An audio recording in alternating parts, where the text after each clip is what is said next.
with me, actually, Patrick, because I managed to do this without having Opal sort of dialing in and telling me what to do. I view it as a great step forward. I'm going to talk for what, about 15 minutes? You want me to talk 15 minutes? That would be absolutely brilliant. Great. No problem. So, right. Henry, how do I mute everyone? I'm going to mute everyone for a minute. Mute all. Oh, Stu's got a pint. Hi, Nikki. How are you? That doesn't look like a glass of, that looks like champagne to me. I'm not sure it is champagne. It's something my mum got me. It's been in the fridge for ages. So I think it's something. It's in a champagne glass. It looks very good. Very, very good. Have you all got to that point when we've all decided that we've got to art direct our backgrounds a bit more? You know, you can't just sort of, you know, you want to make sure the right books are there and take down those old kind of airport novels that you bought and make sure nobody's got those. Oh, God. Look at that, Billy. I love that picture. There was a gap. There should be a gap between the G and the E, John, as you know.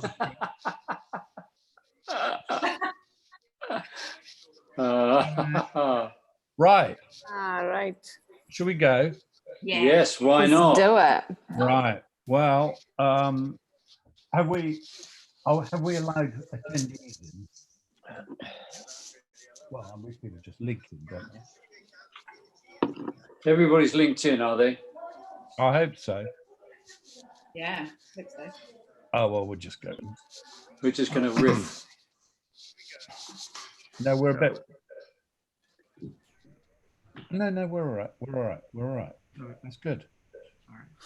Right. Da-dang. We're going to go. We're going to go. So, the first thing. Oh, Henry. It won't. Ah, there we go. Oh, Where did they? Right. my God, that's good. So the first thing, this is the order of events. Thank God for that. Look, I've got a bottle. I've got a glass of that in my hand right now.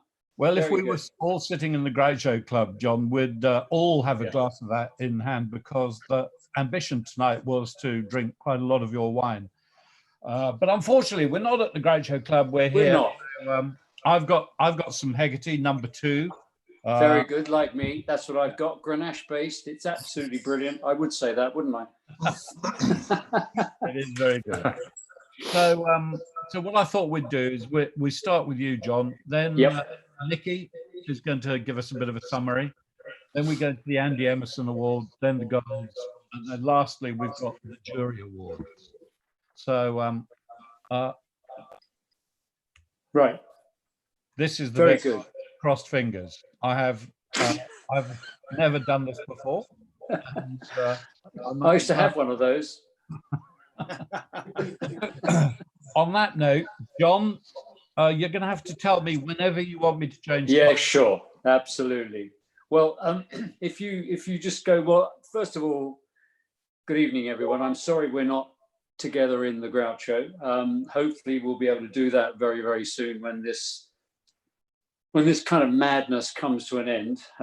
It's bizarre, I'm sure, for all of us, but and this is kind of quite weird, kind of having to talk like this without seeing anybody. All I get is a lovely picture of Patrick, which is just wonderful, actually, Patrick. You look marvelous. But I thought I would, if you go to the first slide for me. I'm doing this on slide because I wanted to kind of just lead you through this thought process. And I've got a quote here, which I'm going to use.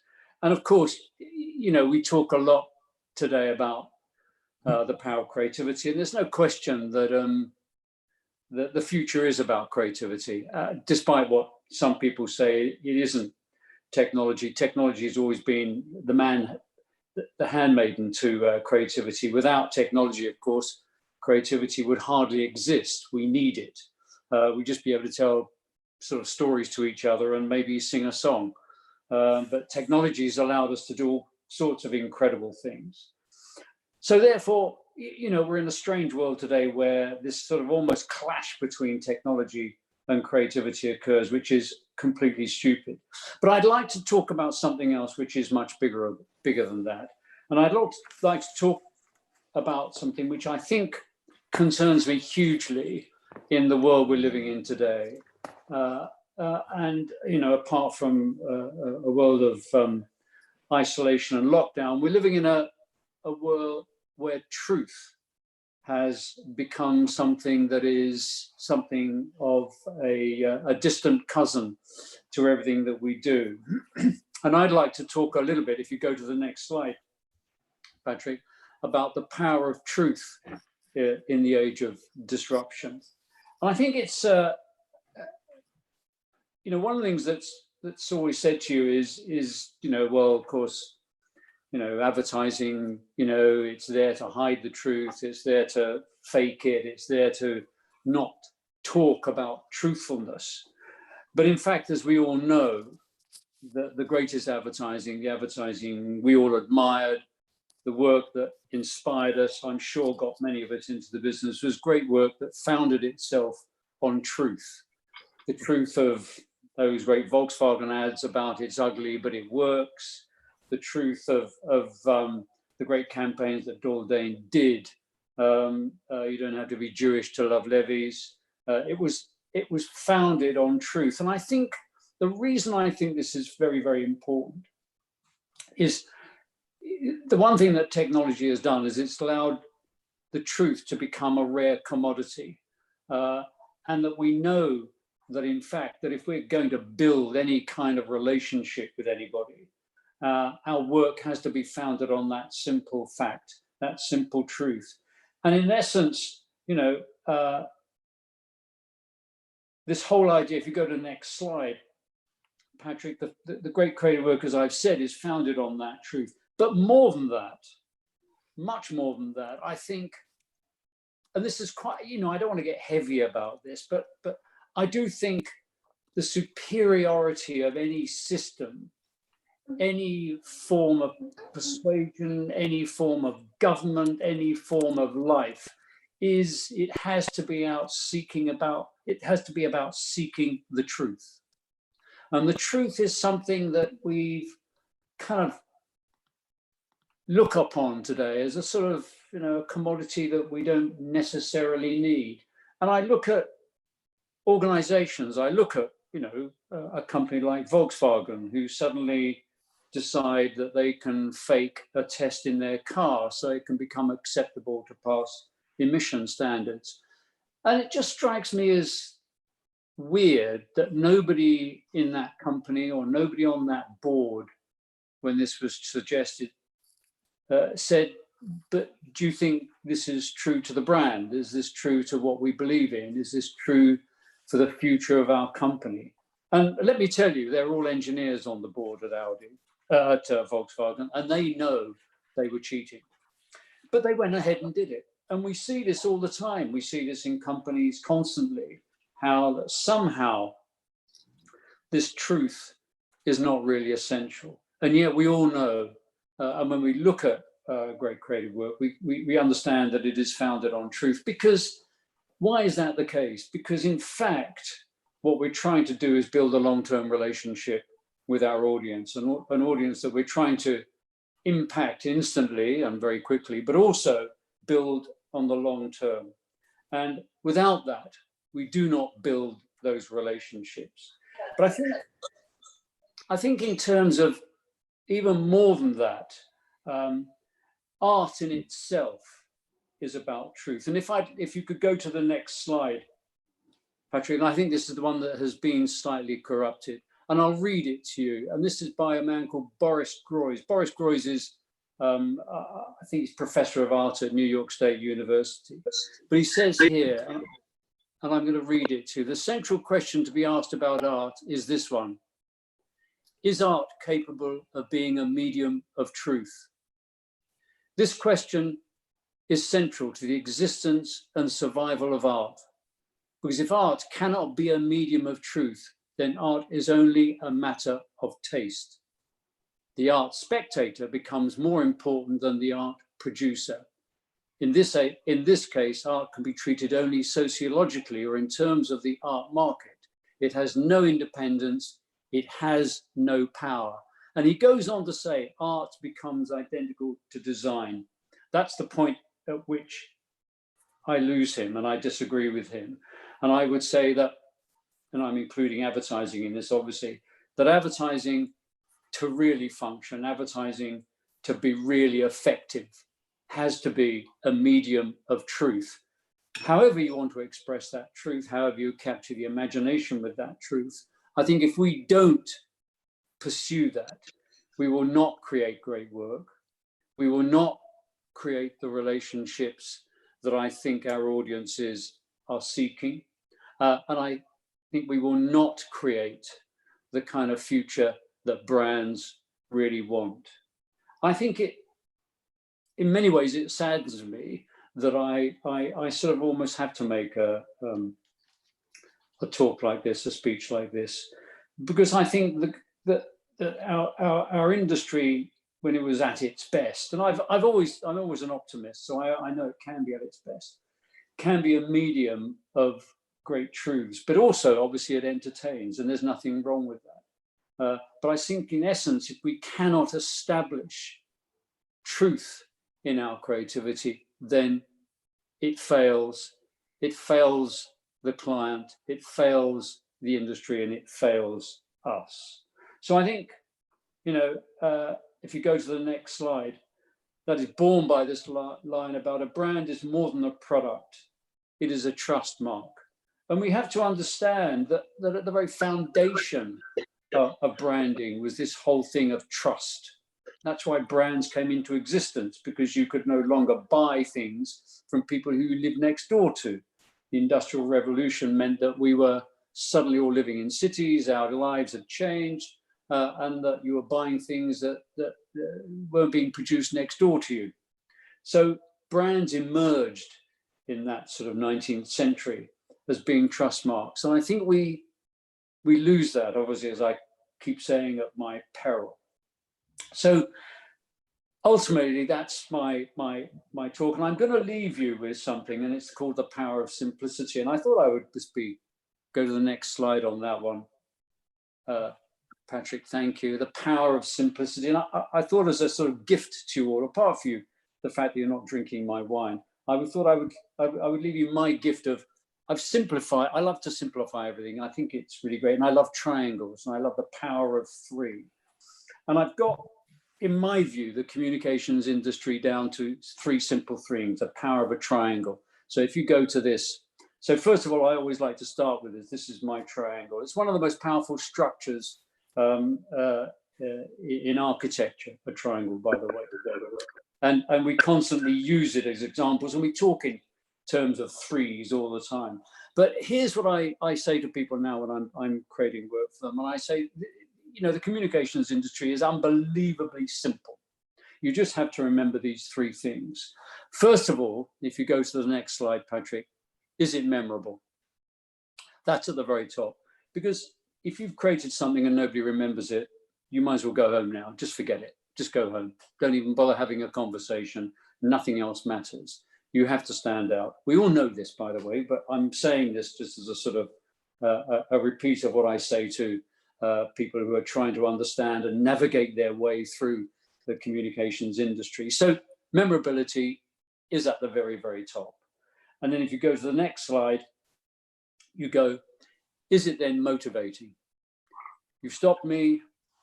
Have you said something that is actually going to change my point of view? Obviously, you can be memorable. You can say, fuck off, and that might get people to stop and notice you, but it isn't very, very necessarily very motivating.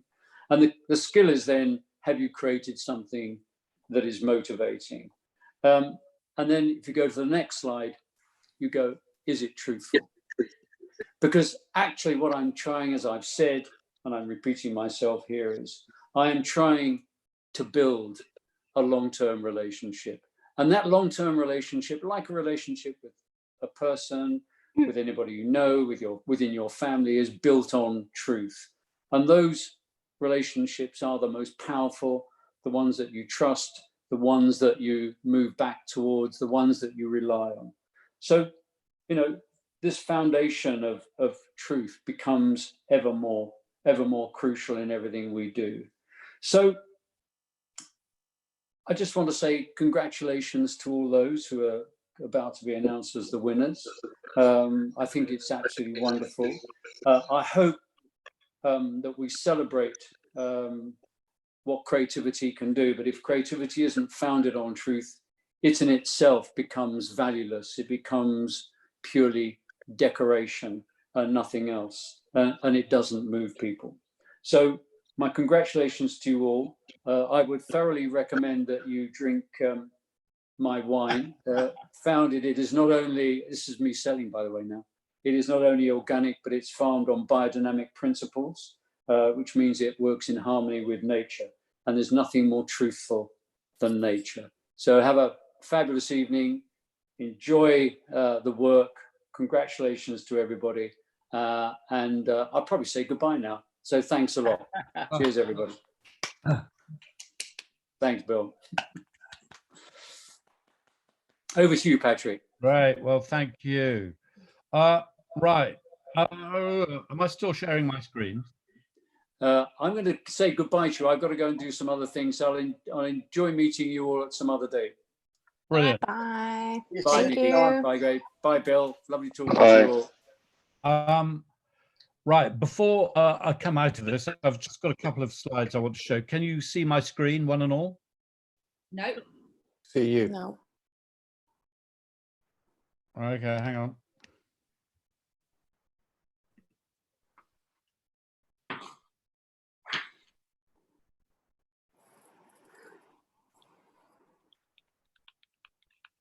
Can you see Yes. it? Yeah. Yeah. All right.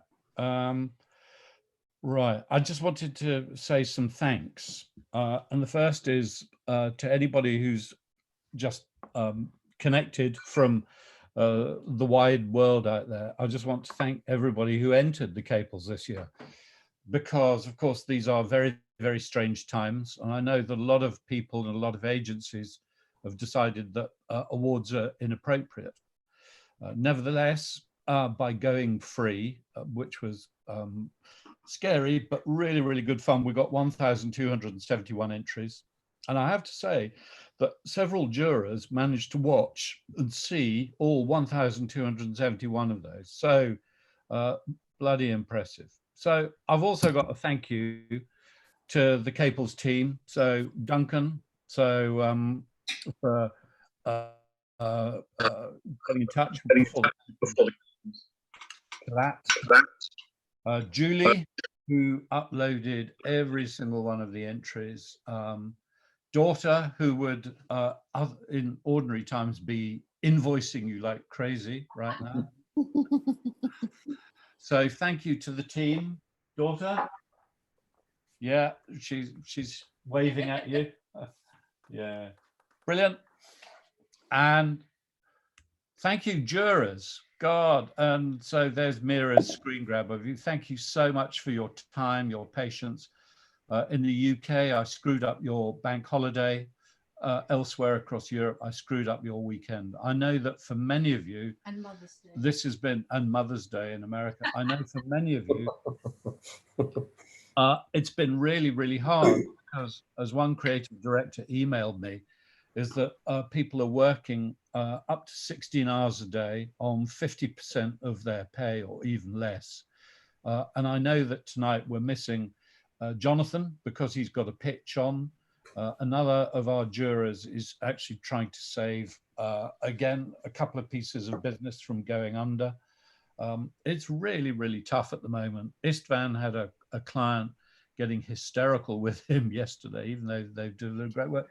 So these are really, really tough times. And for you to give us your time, I just think is absolutely fabulous. So I wanted to say thank you to all of you. So I'm going to hand over to Nikki now, but I also wanted to say a big, big thank you for your time. So that's enough of that. Henry, I need you to help me. So we can now, I'm going to stop sharing so we can go over to Nikki. How do I? You're on, Nikki. Lovely. Thank you very much, Patrick. And brilliant to see Heggers, as we're allowed to call him now that he's not on. That's all right. And him talking about long-term relationships, and that's kind of what I'm going to talk about now with the Caples, because as I spoke to the jurors before we started, I've been in love with this show for a very long time, and I judged it first in New York City, and it was the first global direct show that I judged, and we had a brilliant time. And there's something really special about the people who judge the show, because they're down to earth. They're obviously lots of fun, as you can probably feel and see from the people you're looking at right now, but they're also super passionate. And that community has grown and grown and grown massively since I was judging the show, not just from a direct marketing celebration, which is what it was. The show has now become this fabulous integrated show, global show, and you're going to see that work in a minute. And when I was asked to do this, I was asked to write a little press release thing and a quote, and I talked about the Caples being the industry's best kept secret. But I think after seeing the quality of the winners of the show this year, it appears that that secret is well and truly out, which is amazing.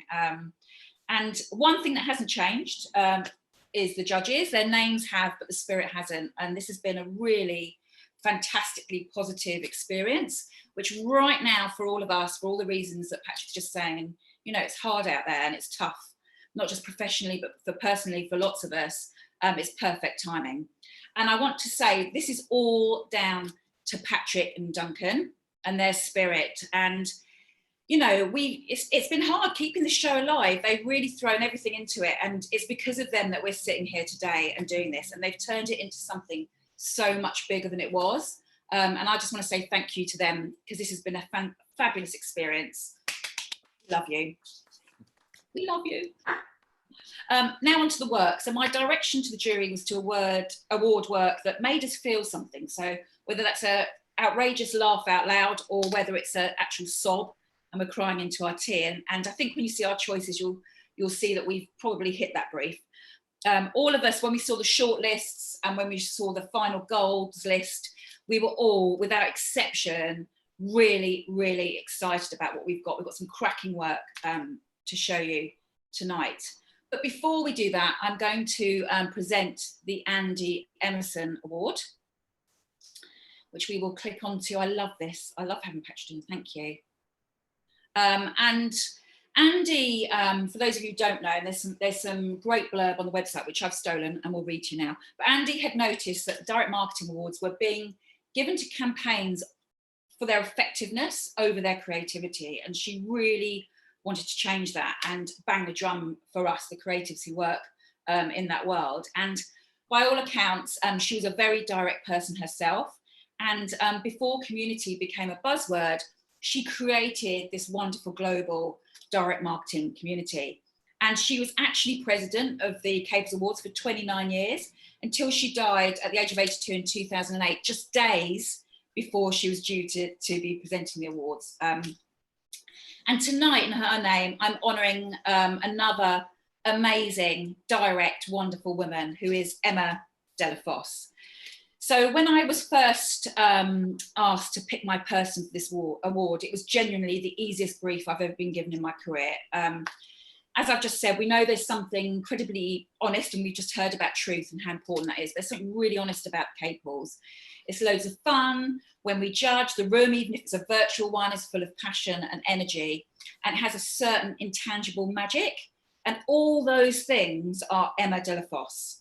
And I know they are, because I've known her for a long time. So she sort of blazed a trail, and I've been watching her career since I first met her 30 odd years ago, and we were a couple of students at Hounslow Borough College. And she really is a woman who epitomises, you've got to see it to be it. Emma started her career in above the line agencies, and she worked some great ones, and alongside people like Dave Trott. And then one day Emma got fired, which is fucking amazing for us. She got fired from an above the line agency and started freelancing, and found herself freelancing in direct creative agencies. She eventually joined Ogilvy One, and then this magic that she's brought to the industry really started to happen. So there's a couple of bits of work I'm going to talk about, not for long. The Bench for Cancer Research, I don't know if any of you remember that. this was based on an insight from a really good friend of hers who'd been diagnosed with cancer. And he said to her, "I'm a fucking walking miracle. I shouldn't be here." And I don't know if you remember that campaign, but had those beautiful plaques saying that on those benches. Then came the gnome for Kern. And I remember at the time I was at Leader and I was so jealous. I slagged that work off just because I was jealous. But it was amazing. Then came Dishoom, which was beautiful. And then on top of all of that was the amazing, amazing magic of flying. And I asked Charlie, how many times did that piece of work win a Grand Prix? And he said, not arrogantly at all, he just said, we genuinely don't know. There were so many, which is, oh my God, imagine that. Emma was, of course, made Group Chief Creative Officer of Ogilvy in the UK and is now Group Chief Creative Officer of Digitas in the UK. But one thing I'd say to you is just forget all those grand titles. She's still the girl I knew back at Hounslow Borough College, banging the table, doing the right thing and making magic happen. So congratulations, Emma. I love you, the industry loves you, and you thoroughly deserve this award.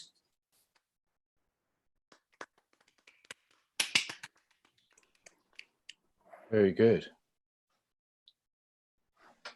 I don't think Emma's here. I've had a look in attendees. Otherwise, we'd get her to, unless, Emma, if you're out there, squeak. No squeaking. All right. Well, let's move on. I'm just, okay. Ta-dang, we did that. 22 golds, 109 silvers, 224 bronzes. Gosh. And so tonight, 26 awards. Whoa. Shall we launch into it? Yay. Yeah. Right. Category ambient guerrilla outdoor. So here we have 3 golds, 10 silvers, 27 bronzes. So what I'm going to do now is ask Audrey if she'd introduce the first of the golds. Audrey, over to you. Yes, sure. Happy to introduce one of the pieces I found pretty much interesting. And I think I was not the only one, because all of a sudden it came gold in 3 categories.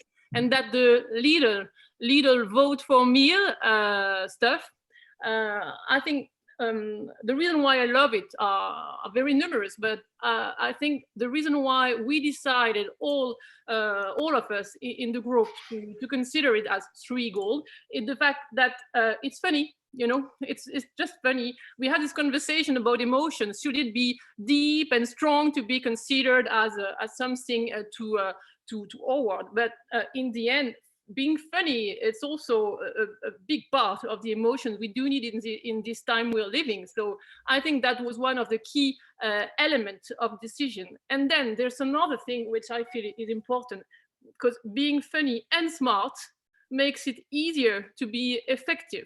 And that's exactly what happened in this specific case. Obviously, this was extremely powerful. And, you know, going back to the power of simplicity that John has talked about, I think there's something happening here. People were literally hooked. Their attention was triggered by these posters appearing all of a sudden everywhere in Belgium, judging by what one of the jurors told us. This is not a stunt. This is something which is extremely bold.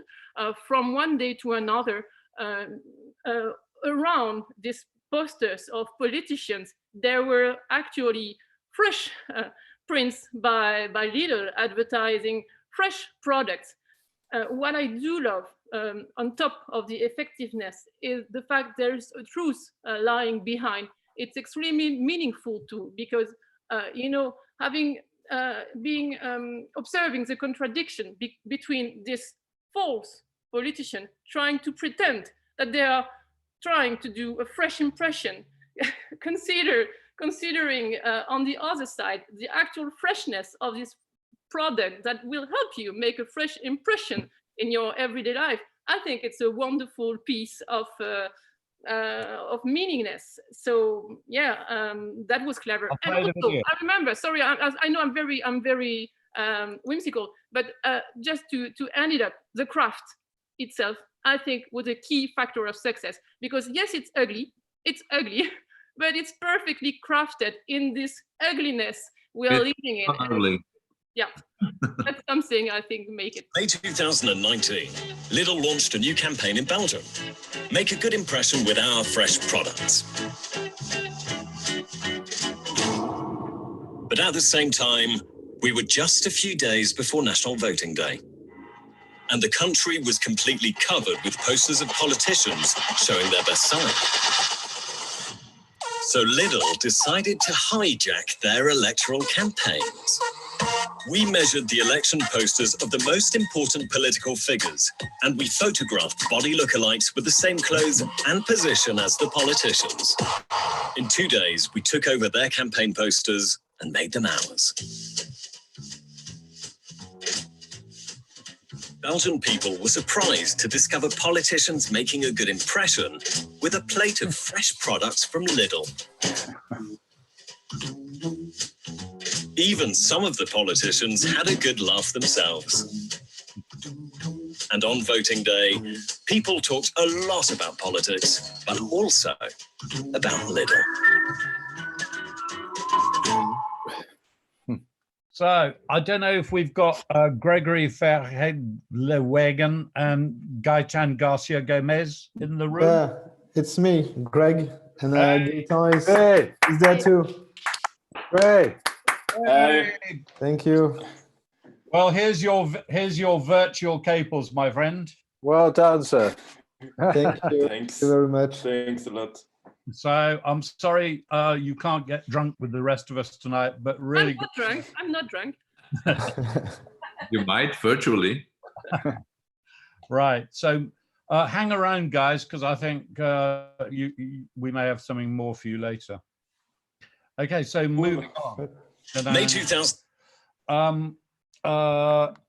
We've now moved on to the second of the golds, and so Ruben, if you'd talk about this. Yeah, happy to. Look at that. Remember when I looked like that? That was a long time ago. The second gold was really highly prized. It's a campaign that really needed to create a visceral reaction in people. And although it's a live experiential thing, you know, even the award entry, the case study created a really visceral reaction in the judges. They were really overpowered by it. So the campaign that's won the second gold in this category is Lolly, the exhibition nobody wants to talk about, from the Canadian Centre for Child Protection and the agency No Fixed Address in Toronto. And I think the thing that made this really powerful is, you know, there is that it's an absolutely true insight that nobody wants to talk about child pornography, which is what this is about. Nobody wants to think about it. Nobody wants to engage with it. And if you put out and said, come to our exhibition about child pornography, nobody would come. So what they did is they made this beautiful exhibit of 10,000 lollipops. And it's based on this piece of slang that people who search for child pornography use. And once you were drawn in, you know, although it's incredibly beautiful, the way the messaging sort of played out through the whole piece was very sort of subtle but very chilling. It was an incredibly powerful piece of storytelling. So the judges thought this was absolutely amazing.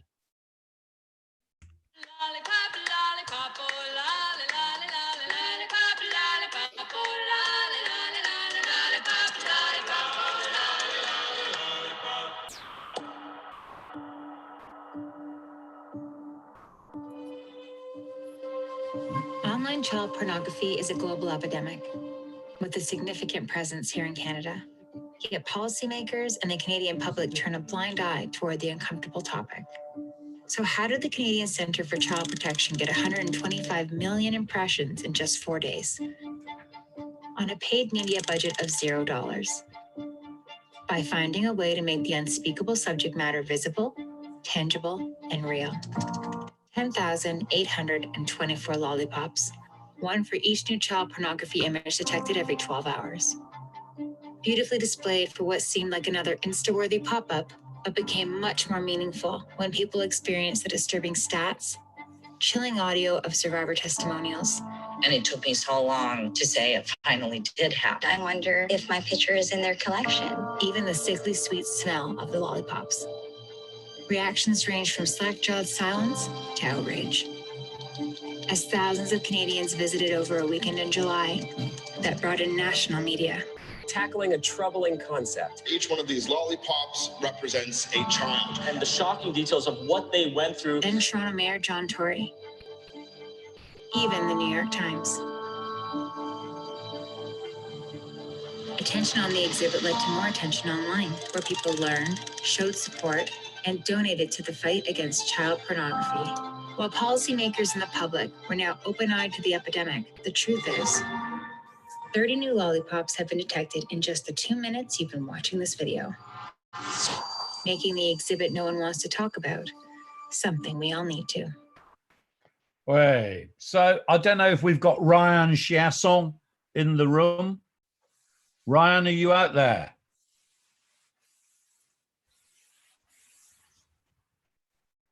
So look, JK. No.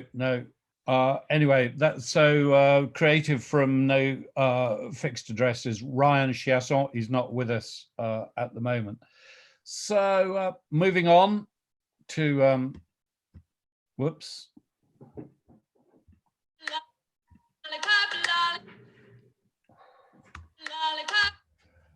Right, phew. Right button eventually. Ian, would you talk about the third of the golds in ambient and outdoor? Absolutely, great, thank you. Again, another incredibly powerful piece, and when I saw this, I found it particularly moving. And for a period of time, I was very lucky to live in New Zealand, and one of the things you get used to when you're driving around in New Zealand are the absolutely large amount of white crosses on the highways, which are symbols of where people have sadly died in road accidents, and they're a memorial to them. And the more you live there, the more you realize that, you know, these are really a big symbol and a big part of culture. And it's quite shocking, the amount of people that actually die on the roads in New Zealand. And this campaign really resonated because for Kiwi Rail, and it's called Near Miss, where they leveraged that really powerful symbol of memorial for someone who's lost a life, and kind of created this half cross for people who've nearly lost their life in a near miss on the railway system, which is a really big issue. And this was a beautifully crafted campaign on many platforms, where from the cross and from plenty of print, you clicked on the code using your phone, and you actually saw the near miss at that site, which was incredibly powerful. It makes you cringe when you see it, and it really brought it home. And it also opened up a really interesting debate around the impact that actually has on the drivers' lives as well of trains. So the whole thing worked in such a deep way, and as well as a really strong idea leveraging a very big sort of thing in culture already, it was beautifully crafted as well.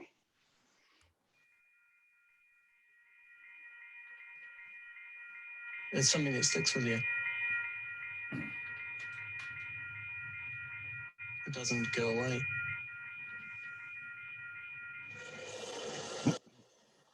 It's probably the closest feeling I've ever come to total helplessness.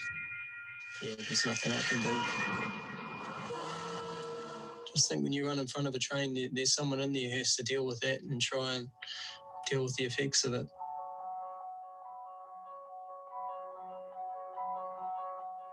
Despite countless rail safety campaigns, people still put themselves at risk.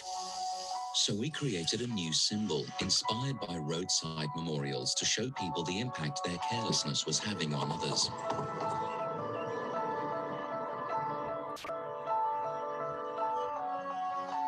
Each memorial could be scanned with a smartphone camera to witness the near miss linked to that unique memorial, narrated by a train driver. It can change your whole demeanor and you don't even realize it. Oh no, not the baby, not the baby.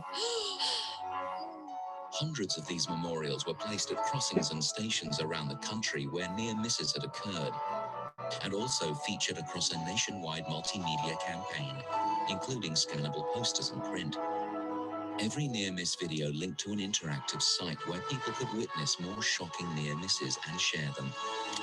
And finally, the public saw the impact they were having. Huey Rail has released alarming footage of just how frighteningly close some people get to being seriously hurt or even killed. We've got chilling evidence tonight of the almost daily near misses which leave train drivers shell-shocked. This affects families. This doesn't just affect one person.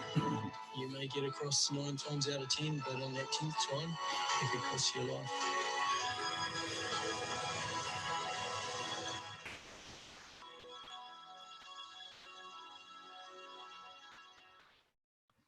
Hey.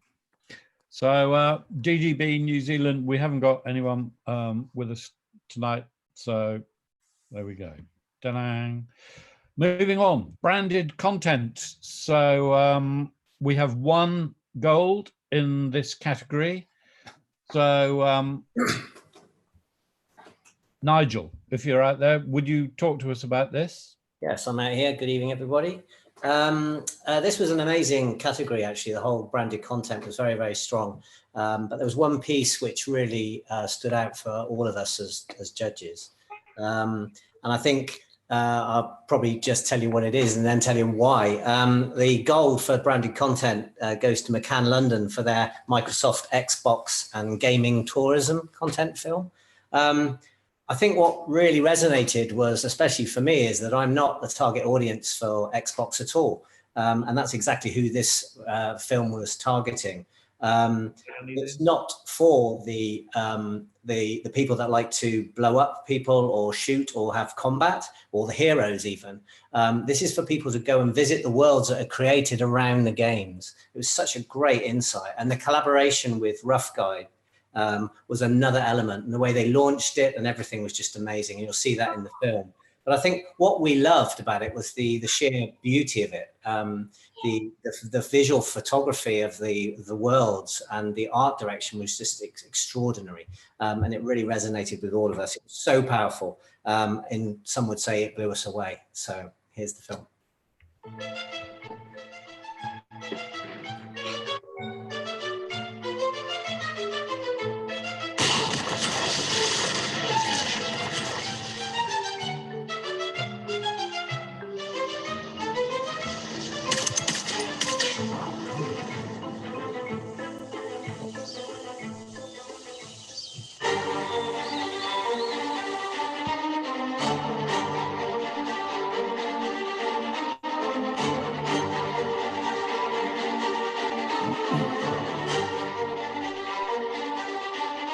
We've been producing travel guides for locations all over the world for the past 40 years.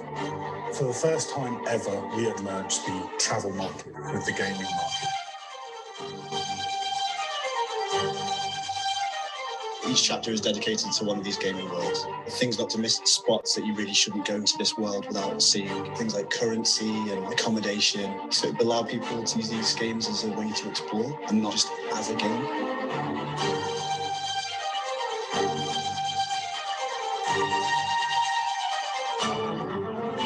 People with physical disabilities can have experiences that they wouldn't usually have in day-to-day life. This place is so nice. We live so far apart, we go on dates in games.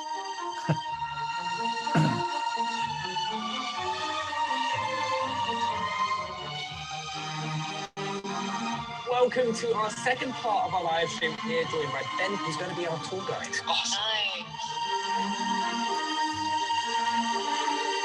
I could search for different kinds of destinations. They also had package holiday offers, tropical holidays, city breaks.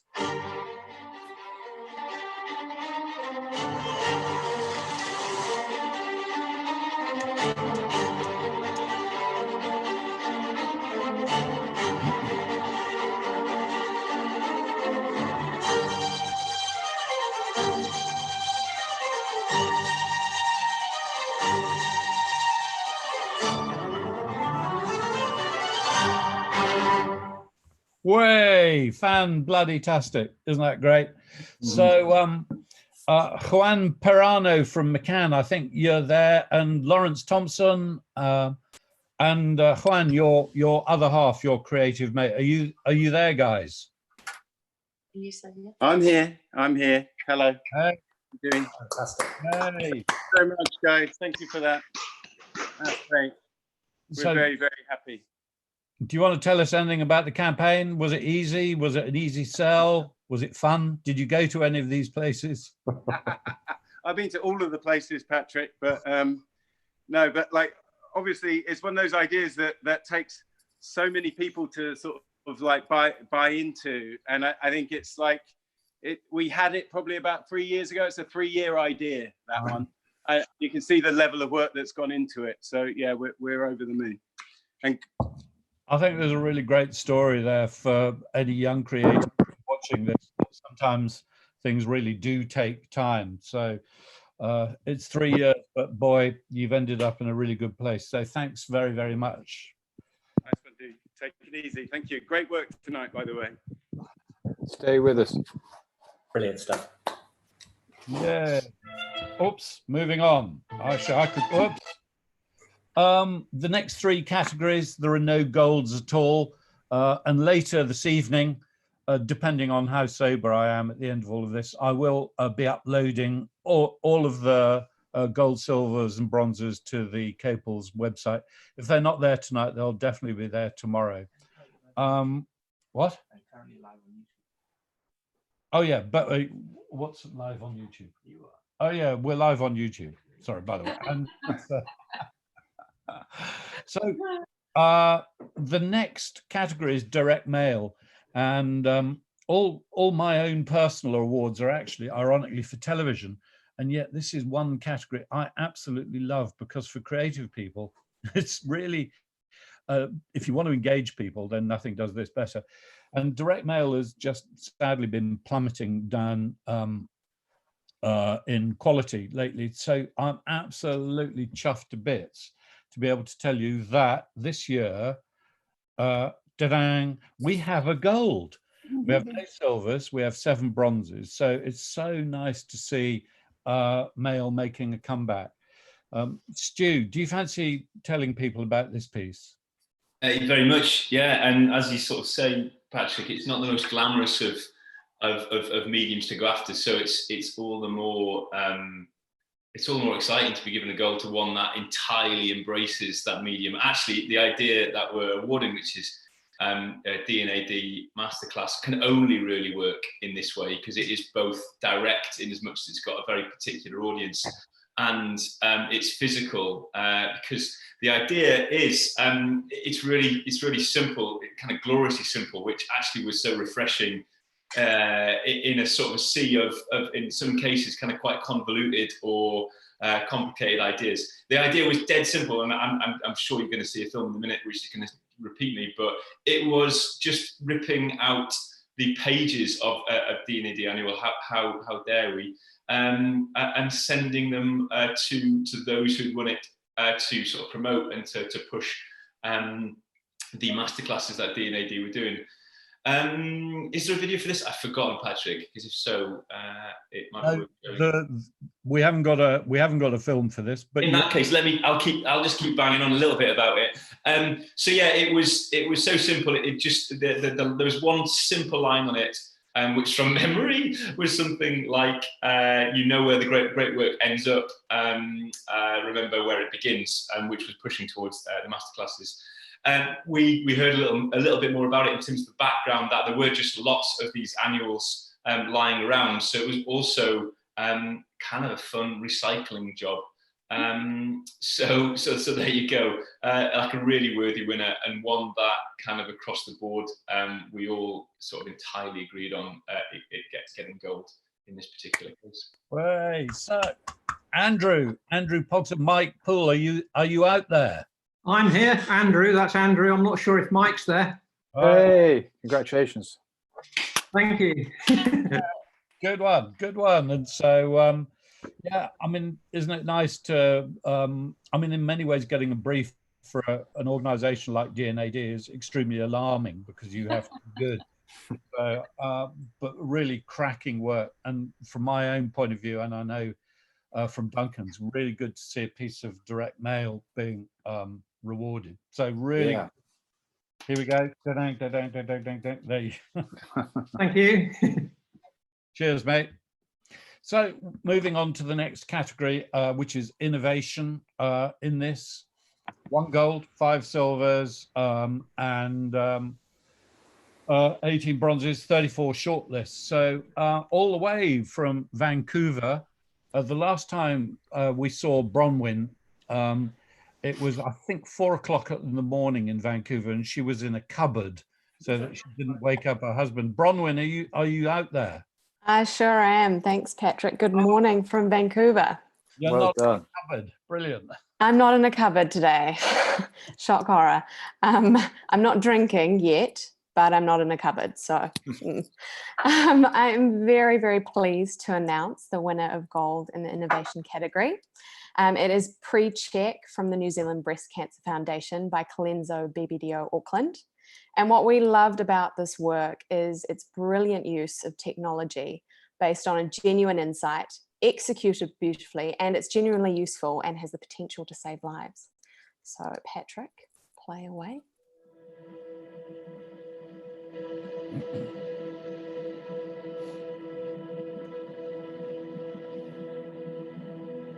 As long as I can remember, women have been told to check their breasts for cancer. But how do we know what to actually look for? A new breast cancer app has been developed to educate Kiwis about the disease and to help women identify some signs of cancer. The app teaches your hands how to look for breast cancer. It simulates a virtual self-check, meaning that you simply feel around your phone screen just as you would your own breast. Hundreds of unique haptic touch points were mapped over a 3D rendered breast. When touched, they trigger a sequence of haptic vibrations and sound effects. The intensities and durations of the audio and haptic feedback have been carefully designed to recreate the feeling of each breast cancer symptom. So it actually feels like your phone screen has lumps, bumps, and dimples. The other thing the app does is it reminds you to check yourself through notifications, because remembering to do it is kinda half the battle.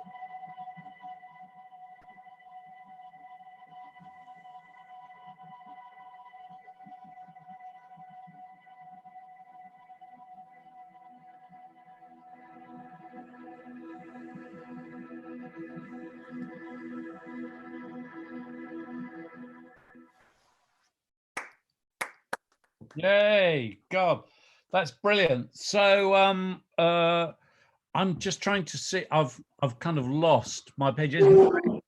Maria, are you here?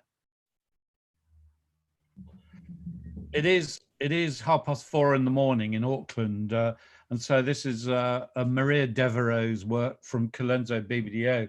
So I rather hope she might be able to say something, but what's happened here? Hang on, I just need a bit of millennial help for a second. What's happened?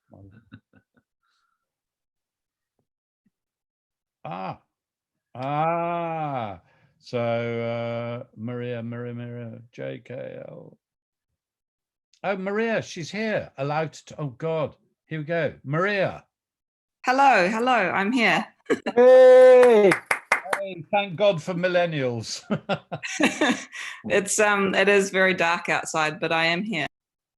Oh God, what time is it? What's happened?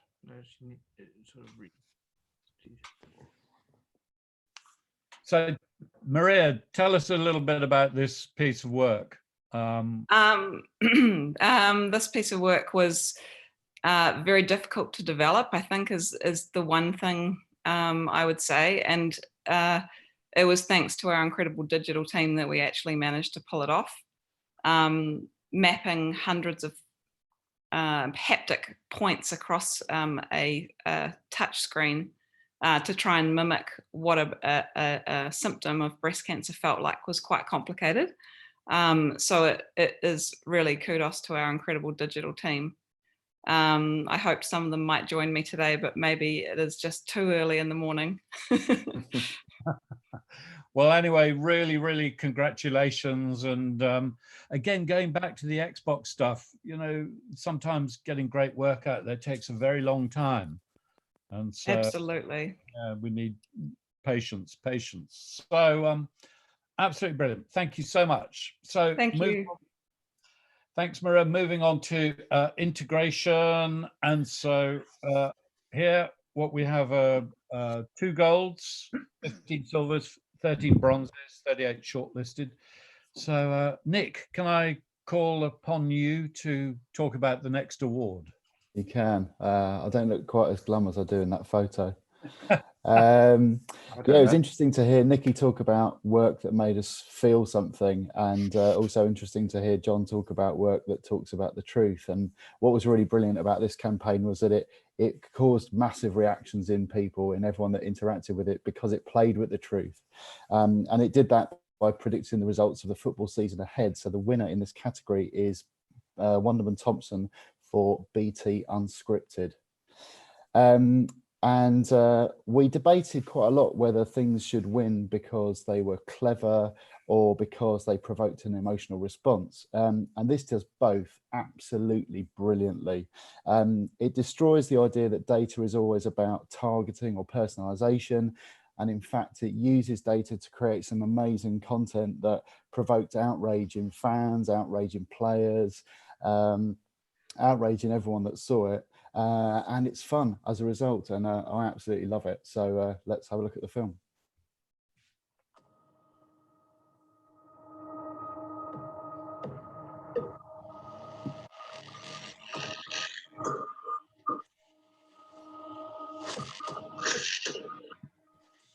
For the full Can big data predict the beautiful game? This is the script of the season. Are the biggest brains in sports data and analysis? Let's have a quick mention about this. The script of the season.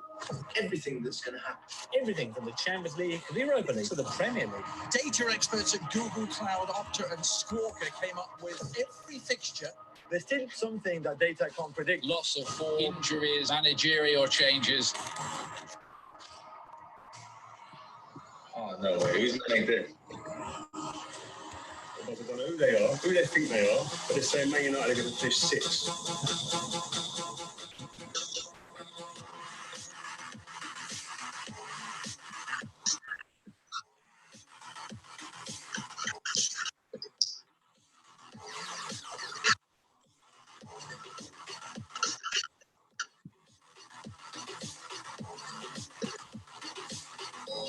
We all love football, but it's kind of scripted. Oh, come on.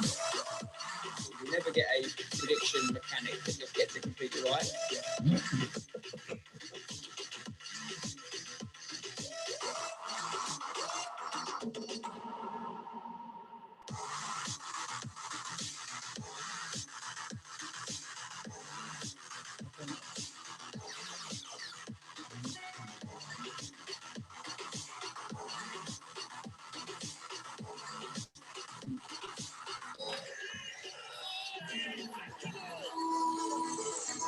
Unbelievable.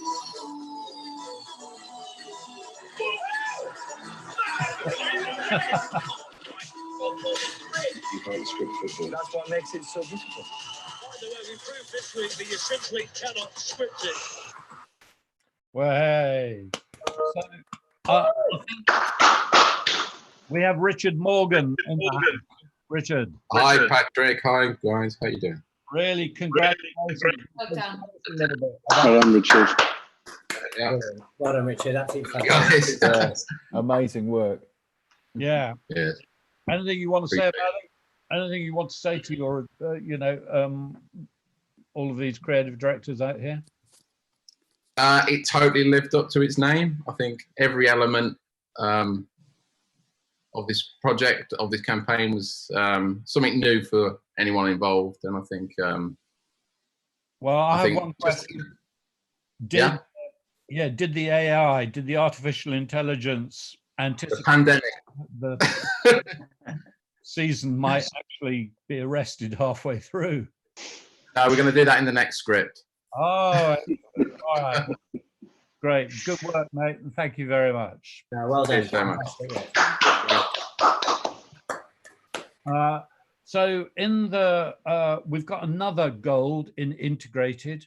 So if I could ask, whoops, hang on.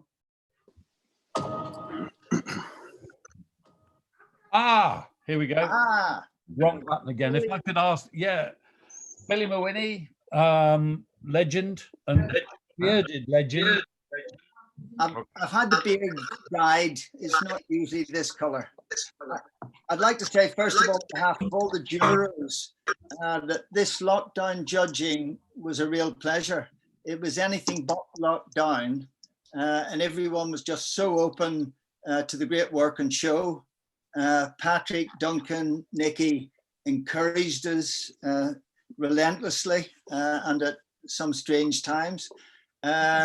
But the winner of the second gold in the integrated category is Michelin Impossible for KFC from Sydney.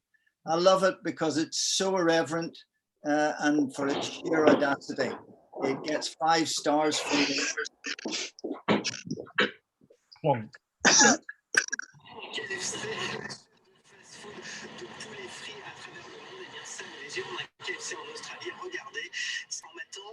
So this is a culmination of the last couple of weeks of effort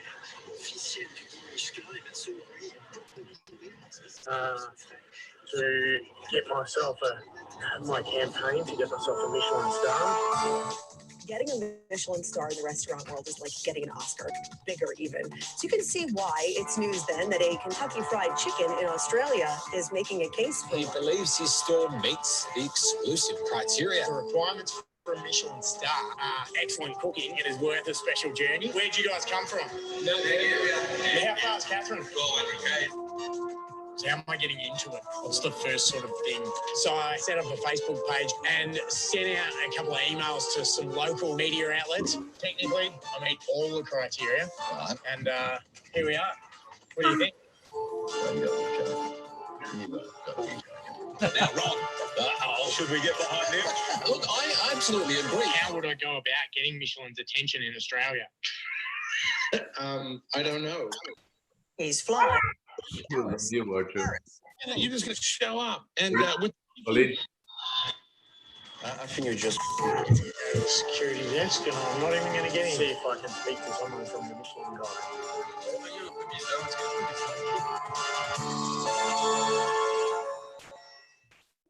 What are my chances of getting a star? So Sportsbet's paying 11 to 1 odds for Kentucky Fried Chicken to actually get the star. I'll take that. Frankly, I'm not sure you have a lot of chance for that. Sam, c'est un Australien, il veut trop. Kentucky Fried Chicken. Et surtout, il veut se rendre. Fried Chicken, tá querendo mais. Thanks for the support, guys.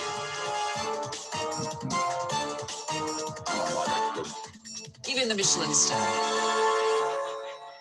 Way. Isn't that funny? I don't know. Do we have the creative team, Blake Arthur and Carl Robertson from Ogilvy in Sydney, where I think it's 4 o'clock in the morning, but maybe, is there anyone there? Blake, Carl.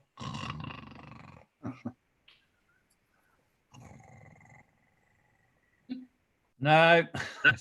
Anyway, well, great work. And so let's move on. So don't. Why? Oh, there we go.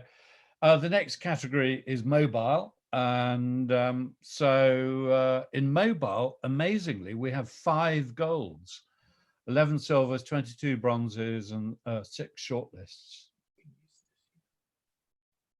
Oh, that's a bit complicated. Sorry, just technical discussions here with a millennial. And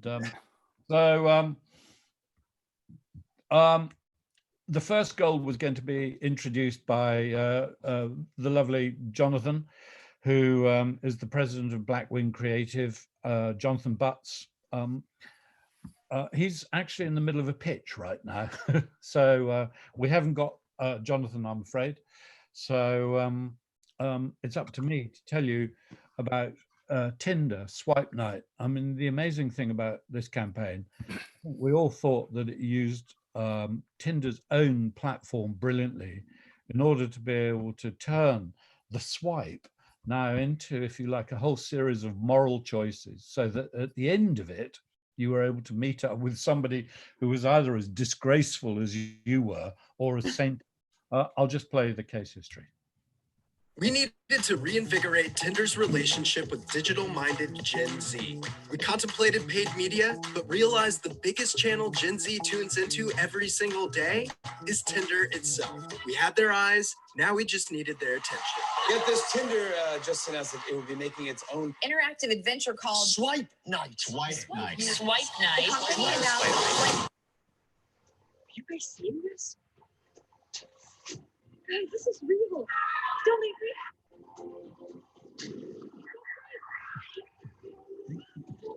Swipe Night is the reinvention of Tinder, where for the first time ever, interactive entertainment is used to match people. Our app became our very own media channel. Finally, where have you been? It's Sunday night and you open the Tinder app, but instead of swiping on people, He's really hurt. you're gonna make split-second decisions that reveal your true colors, like, do you ignore him or help him? What the hell are we supposed to do with these? Steal her ride or ask for a ride? Do you save the puppy or the person? Every swipe moves you forward across thousands of potential branching storylines throughout each 5 to 8 minute episode, ultimately matching you with people who made similar choices and giving you something to talk about. Did you save the person or did you save the puppy? This says a lot about your personality. Shot only for mobile, we integrated streaming video into the app for the first time. Wow. To get everyone playing live together, it was only available on Sundays from 6 p.m. to midnight. Millions of young people tuned in each week, giving us higher viewership than hit TV shows like Euphoria, SNL, Atlanta, and The Bachelorette. Oh my God. Your favorite show may be on Netflix, or it may actually be on Tinder. They just announced that they're going to be rolling this out internationally in 2020. Tinder revolutionized dating. Swipe Night revolutionized Tinder. Without getting too serious. God, it was annoying. Way, God, fantastic. So, guys, I know you're out there. I've just, I think I muted you. Marcus UN and Riley Baker from all the way in Los Angeles. Are you there, guys? Correct. Yeah, you've got Riley here. I'm Hey. not sure if Marcus has made it on yet, but Got yeah. me here as well. Oh, he's here too. Yeah. Well Hello, guys. Cool. Thank you. Thanks, guys. Really appreciate it. Thank you so much. So it's a bit weird giving you an award, you know, from our various homes, but tell us a little bit about the campaign before we move on. Sure. Yeah, I'll jump in real quick and then Marcus, add anything. I was just going to say that, you know, it was one of the most exciting projects I think I know for sure that I've ever been on. Just because we got to do something truly new. A lot of us didn't really know what we were doing because we had to like kind of build it from the ground up. But yeah, I mean, it was just so cool to be part of something that actually felt like it could make people's dating lives a little better and introduce a little more magic into, you know, online dating, which can sometimes just be a bit dreary out there. I can speak for myself on that one. But yeah, it was cool because you know, I think you know, as we were talking about in the case study, it just it felt like it had a little more meaning than just doing something entertaining. Like it really did feel like, hey, this can lead to some more interesting conversations with people and help them in their dating experience. Marcus, you want to add anything? Yeah, I mean, like what you said, everything is true. And I think a huge part of the success of this campaign is due to, you know, the trust and collaboration between all the agencies involved, 72 where we are from, and the clients, Tinder, they definitely like, you know, built everything from the ground up. And obviously all the production partners, everyone worked together in tandem. And it was like, you know, it took almost a year, but everyone just like pushed for it. It was a marathon, but I think, yeah, everyone was like really happy with the results, and here we are. So here's drinking, guys. So congratulations to you. Thank you so much. Really appreciate it. Thank you, guys. Right. So here we go. Another gold for Colenso BBDO. And so another gold for Maria. So fantastic, Maria. Anything else you want to add? I wonder if Jodie Heron is. Can you hear me, Patrick? Yeah, I can hear you clear as a Great. bell. I wonder if Jodie, are you out there? She was wanting to be here to accept the award, but maybe hasn't managed to get up in time. Oh, okay. So, well, moving on. Thanks very much. Well done. Great work. Thank you. The third award in mobile, I'm going to ask Gert Pauwels if he'll introduce this. Well, it'll probably, can you hear me? Yeah. Yeah, that'll probably be the shortest introduction ever, because this thing is genius, because it tries to nudge or change your behavior without trying to nudge or change your behavior. But the video will probably explain it better than I could ever do. It just incites you to do what you ever did. And if you're a racist, that is, share those racist videos, and they just added some big fat giga weight to it. So roll it. When a fire starts to burn, right, and it starts to spread, she gonna bring that attitude home. You don't want to do nothing with your life. Social media has become the main channel for racism to spread, especially in Italy.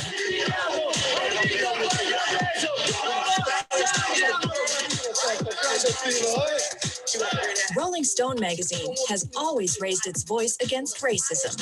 Now we are taking it a step further with Burn Racist Giga. In Italy, most people have limited mobile data, on average 6 gigabytes. So we created a Facebook campaign targeted only at racists that brought them to our fake mobile website containing popular racist videos. With a hidden twist, a much bigger file size. Watching these videos burns up to 40 times more mobile data. And after a few minutes, racist viewers are offline. In just 10 days, we burned over 5,000 gigabytes. Enough to take more than 800 racists offline. And when we revealed the stunt, Rolling Stone magazine was celebrated all over Italian social media. For making the internet less racist. Burn Racist Giga.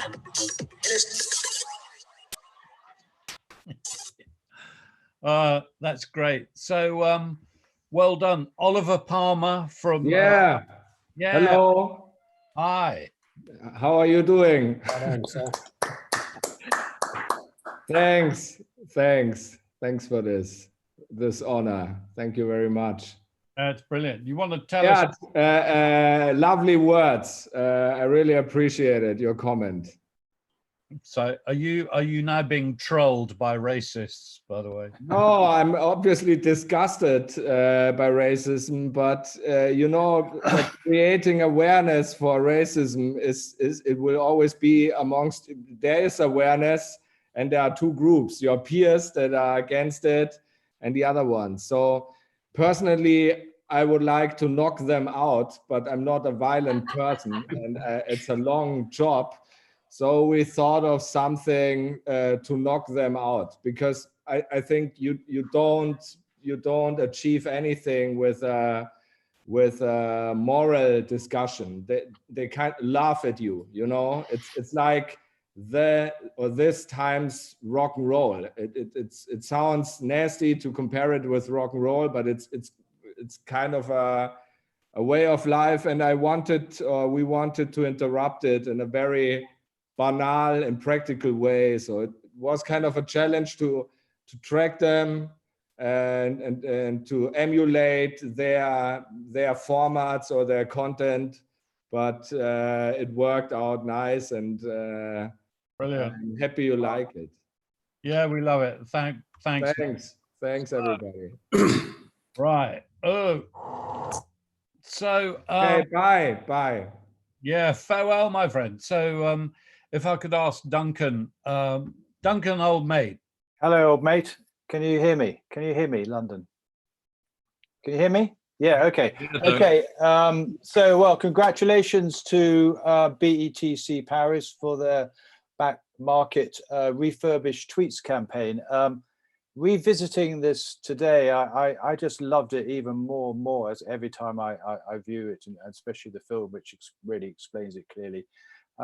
When Twitter first came out, I was so curious about how creators would use it and work with it. But I think, well, Gert's already used the word genius, but I think this is also a genius use of Twitter, and I hope you'll agree. In fact, it actually basically features an audacious hijacking of celebrity influencers tweets, so to great effect for a business that had no money and great ambition. So basically it was a fantastic creative solution to a huge marketing challenge, resulting in great results, which is basically a pure Caples winner actually. So yeah, roll it, Patrick. For a brand, it's not every day that Donald Trump, Barack Obama, Elon Musk, Kim Kardashian, Justin Bieber, Emma Watson, Kate Upton, Kendall Jenner, 50 Cent, Arnold Schwarzenegger, tweet about your products. Here is how it happened. Back Market is the French leader in refurbished smartphones. With us, old phones get new again. In 2019, we decided to expand to the USA. But how to promote refurbished products in a country that only cares about brand new smartphones? We thought that influencers would be a great way to do it, but we quickly realized that they were totally out of our budget.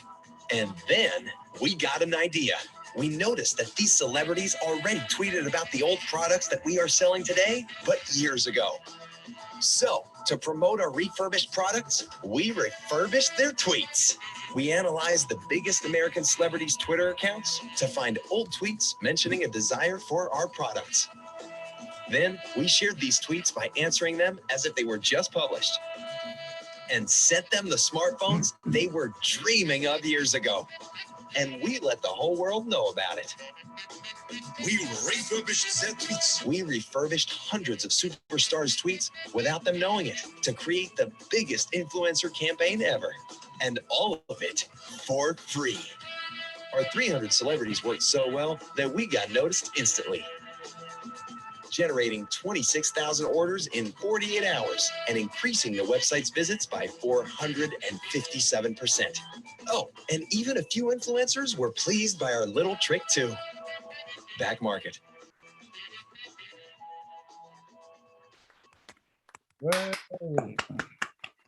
Right. Well, we haven't actually got anyone from BETC Paris. So let's move on to the next campaign, which, whoops. For a brand.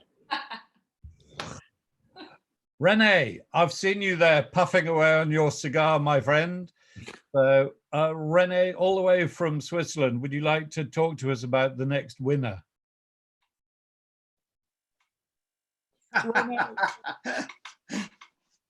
He's there. Rene, you're there. He's on mute. Rene, you have to unmute yourself.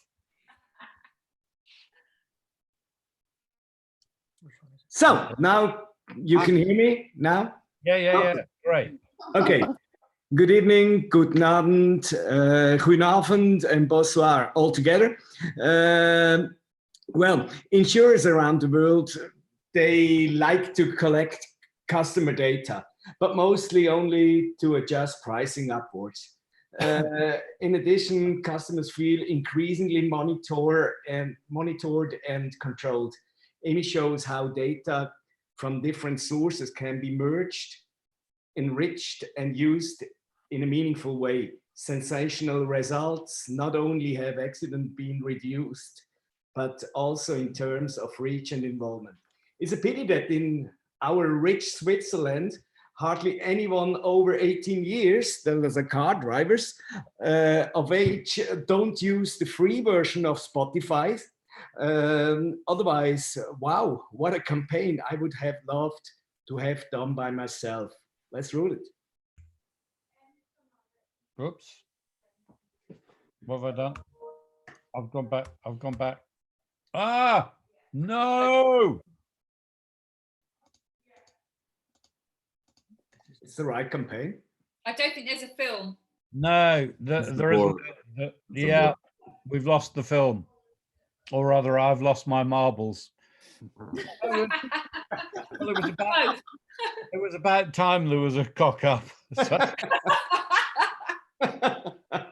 Anyway, listen, I'm very sorry, guys. It is an absolutely fantastic campaign from Australia. I don't know if David Ponce de Leon, are you out there, mate? It is horribly early in Australia. I got an email from him earlier. Are you there to explain to us your brilliant idea? No, sorry. So there we go. What's happening? What do we want to? Sorry? No? Right. So moving to the not-for-profit, what we've got here are 3 golds, 10 silvers. And so first of the golds, Samuel, when we were judging this, I thought you made such an important speech to the rest of the jury, which is why you've now got permission to make it again. Oh wow! Well, I wasn't planning on making a whole speech, but I suppose I did talk a little bit about how I find it really important that advertising makes us feel something, and Nikki mentioned that as well, just sort of as a jurist note as we went into this, and so the first goal, the one we're going to talk about now, the first goal in not-for-profit is Back to School Essentials by BBDO New York for Sandy Hook Promise, and I think it's a piece of work that certainly made us all feel something. It's a very intelligent piece of work, but it doesn't tell me that it is. Instead it just makes people care, I think. And to me, I think that's probably the most difficult thing you can do in advertising, making people care. It's some sort of holy grail of successful communication. So yeah, I think this is an amazing piece of work. Thank you for the inspiration, everyone who worked on this, and congratulations. It's a very well-deserved award. This year, my mom got me the perfect bag for back to school. These calico binders help me stay organized. These headphones are just what I need for studying. These sneakers are just what I need for the new year. This jacket is a real must-have. My parents got me the skateboard I wanted. It's pretty cool. These scissors really come in handy in our class. Colored pencils, too. These new socks, they can be a real lifesaver.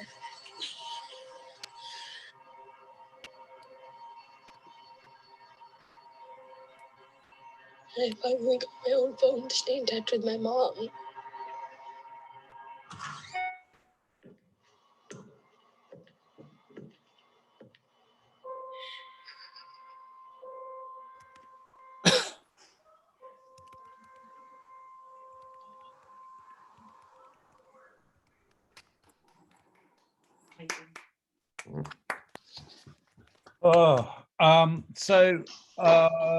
I know they're working on a pitch, but from BBDO New York, there's Bianca Guimarães and Peter Alsante, who were going to try to link in and talk to us. The only thing is, we're going a lot faster than I thought we would, I guess, without having people wandering up to a podium and shaking people by the hand. It's a lot quicker than I anticipated. So anyway, well, great work from BBDO New York. So moving on. Oops, hang on. Lovisa, I hope you're out there. Yeah, I'm here. Would you introduce the next piece of work in this category? The next piece of work is from CHE Proximity Australia for the RACV and Transport Accident Commission Australia. I mean, that is quite a mouthful to say. For the booster tag. I mean, we, the jury, love this piece of work as creatives, but personally, I also love this piece of work as a mum to 2 young kids. The piece of work is called Booster Tag, it's a brilliant new innovative way to look at road safety messaging. The idea itself is so simple that it completely reframes booster seat safety advertising for parents. But for me also, the added bonus is the fact that it's in the non-profit category, because any brand can take this idea for free, download it and use it, which will mean that it will save thousands and thousands of young children's life. And that is absolutely amazing for an advertising idea in non-profit to be able to do that. So shall we have a look at the case study? This is the booster tag. You'll find it inside lots of kids' clothes. It has one very important job. It could save my life. Parents are unknowingly putting their children at risk by moving them out of a booster seat before it's safe. Most think that this can happen at 7 years old, but actually, it's safest to keep children in a booster seat until they're 145 centimetres tall. So it's height, not age, that is most important. And parents need a simple way to understand that. Booster tag is a new safety icon for children's clothing designed to appear on the label of any kid's t-shirt from size 4 to 11. It tells our parents that if we fit clothing with this tag, we're probably under 145 centimetres tall and need a booster seat to travel safely on our roads. Determining whether a child needs to be travelling in a booster seat is now as simple as slipping on a t-shirt. And if the top fits, your child needs to be travelling in a booster seat. A number of children's brands have already adopted the booster tag. It's a fashion-forward approach to road safety. Because we create our own labels, there wasn't any additional cost at all. So it was just a matter of adding the cute booster logo and just rolling with our normal production. To adopt the booster tag is a very simple thing to do. With the message behind it, I think it's of incredible importance that most retailers roll this out. It's quick, it's simple, and it's free. Look for the booster tag in kids' clothes across Australia. Because this tag could save my life.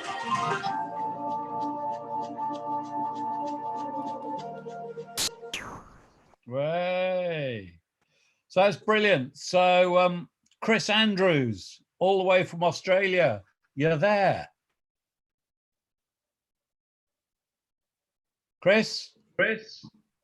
Yeah, can you hear me? Yeah. Sorry, I only just woke up and I only just connected and I connected and the booster tag was on the video. It was coming through. Well, great. What time is it there, mate? 4:30. So well, anyway, pretty early. Big respect. But yeah, exactly. I'm shaking your award at you. Now you can go back to bed. Thank you. I thought I might have to. I wasn't sure what was going to happen, but like it's pretty weird that I woke up and yeah, it was on the screen. So that's cool. That's a nice way to wake up. Here's a really interesting thing. Let me ask you a question, because when we first judged this, I have to say it didn't get terribly high marks until the ladies in the room started talking about it, and it was the mums who said this is absolutely brilliant. Every single dad went, "Oh, is it?" So I can't help but noticing that you do sound male. So I mean, I think there's a real insight in this idea. Where did it come from? Well, I'm actually like a dad myself, so I don't know. I kind of I don't know. We where did it come from? I don't know. We just knew that. I just knew that kids' clothes were was a great way to actually measure their height. Like it wasn't. Most people think that kids' clothes are based off how old they are, because you know it's like when you're 4, you're in a size 4. When you're a size 5, you're a size 5. But what they actually work to is how tall a kid is. So usually a kid who is like I think it's a size 4 is around 104 centimeters tall. And then we sort of looked into it a little bit further and found that was true for anyone up for anyone up to like a size 11. So up to a size 11, I think they're about 145. Yeah, they're 145 centimeters. So kids' clothes are an awesome indicator of actually how tall they were. So after we sort of went through that process of working that out, and then we realized it was pretty easy just to put like that booster tag instruction on there. Anyway, listen, mate, thank you very much. Isn't it great that advertising has moved from the printed page into the T-shirt? And so, great. Yeah, totally. Yeah, thank you. Well done. Well done. Thank you. Where's my millennial when I need him? Here. Whoa. Oh. Vince. Would you introduce the next gold? I will, Patrick. So I'll launch straight into it. The winner of the third gold in the not-for-profit is Quit for Your Pets for Quitline New Zealand by agency Youngshand. Wonderful, wonderful film. We all really loved it. I think, as Nick and Nikki and Samuel kind of mentioned, as a jury, we spoke about the number of ideas that were really clever, but probably lacked a little bit of emotion. And it's definitely not the case with this one. Really beautifully paced storytelling. And I think the kind of the unexpected approach to that bigger problem really hits home. And I mean, talk about hitting for me, as the owner of a dog, that line at the end, it just punches me right in the heart. So I won't spoil it. I won't say it because hopefully Patrick will play it for you. But, it's just really wonderfully written end line. I don't think you could have said it any better. As a film, it stays with you. And, huge congratulations. A really well-deserved win.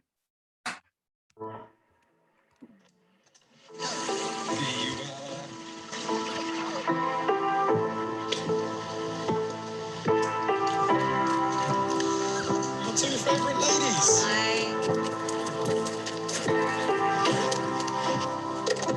Too fast for me, man.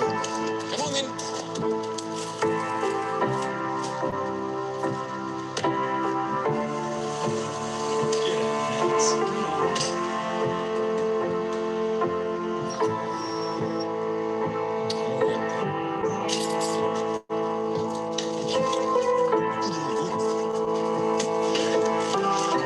Jeez, you okay this morning? Here's my main man. Morning,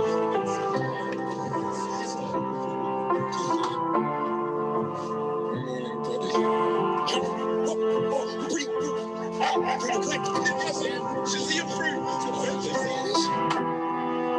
Nothing. Come on, man.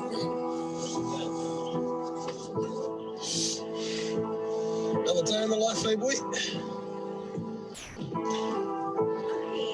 You hungry? Hurry up, man. You done?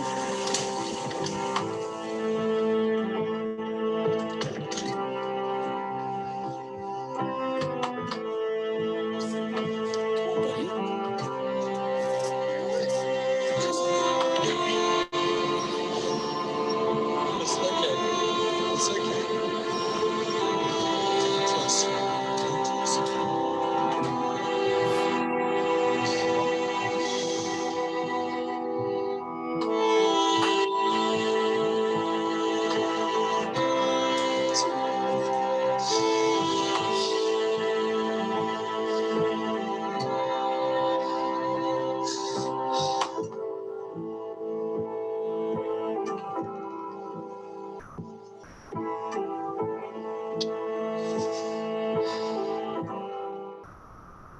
Way.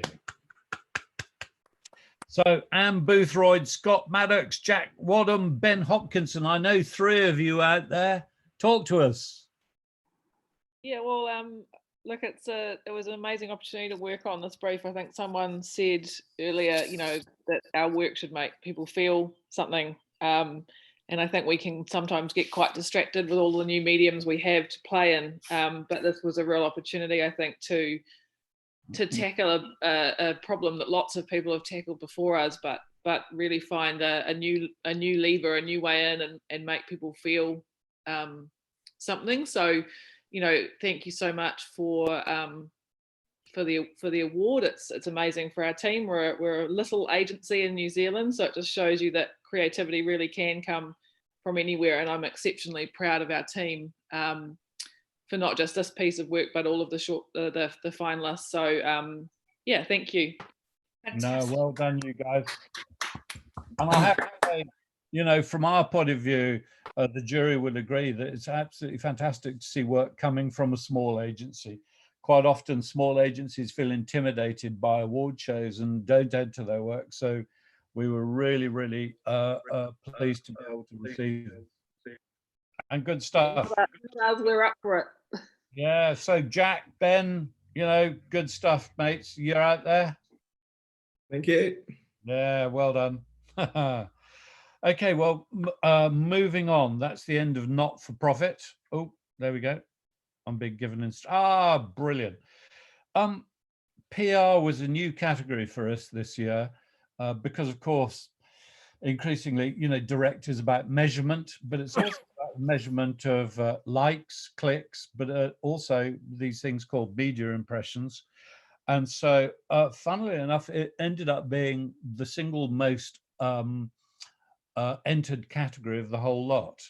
So the first of our awards, whoops, hang on a minute, click on the wrong button there, there we go.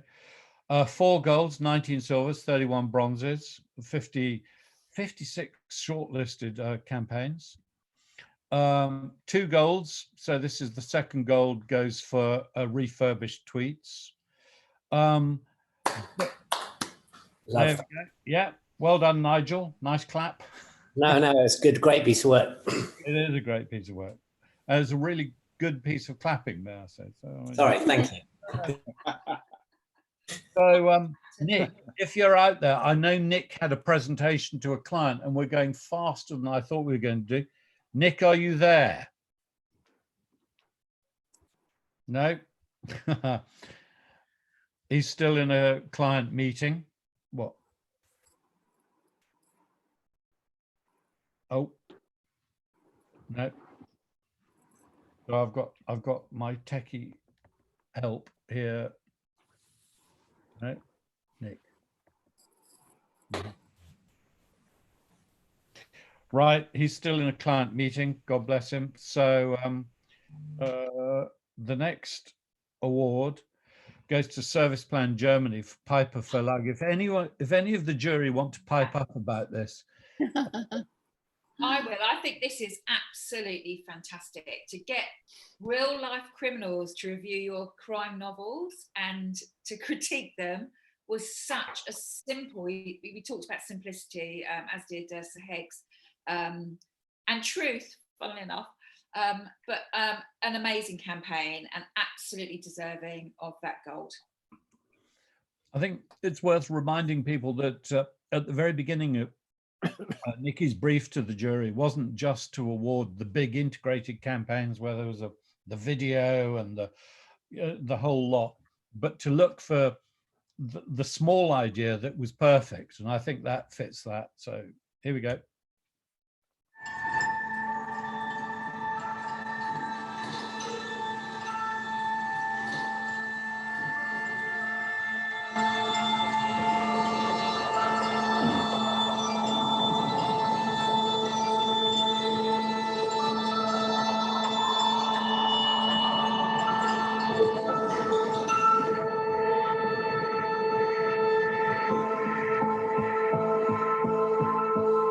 My name is Henry Oliver Jacobs.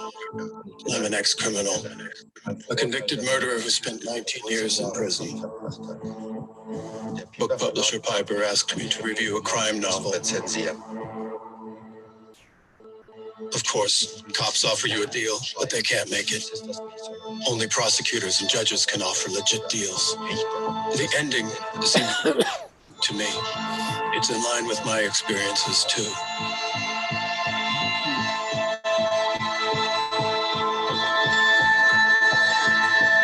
Mein Name ist Henry Strichtenhaus.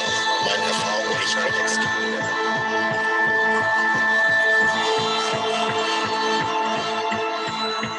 What the book documents is true. Crime either puts you in prison or in a grave.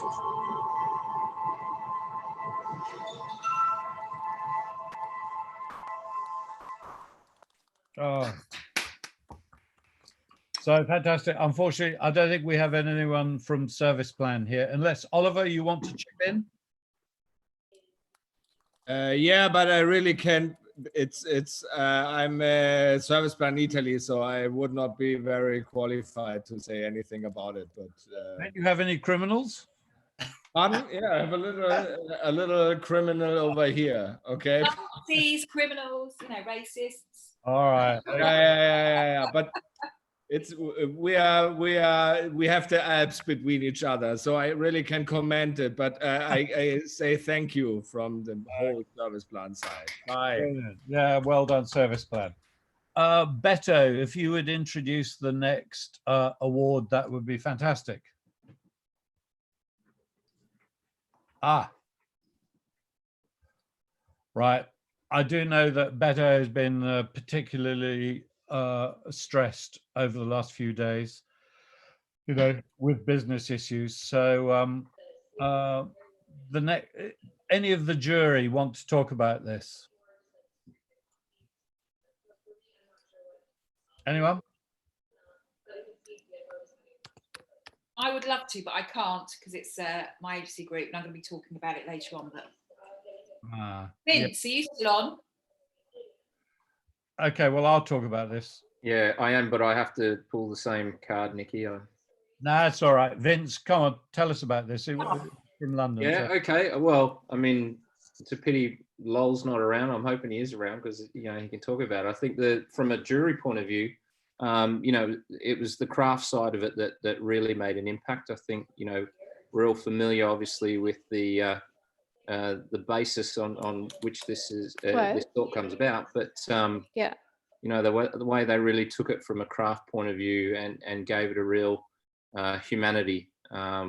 It was just very, very well done. And I think that there was a discussion on the jury about stuff in the past having been done in a similar space, but I think it was the scale at which they did it and that extra effort that was put into it that really helped it to stand out. So really, really wonderful piece, and very proud for the fact that the guys have won, and again, well deserved. Whoops. Oh, there we go.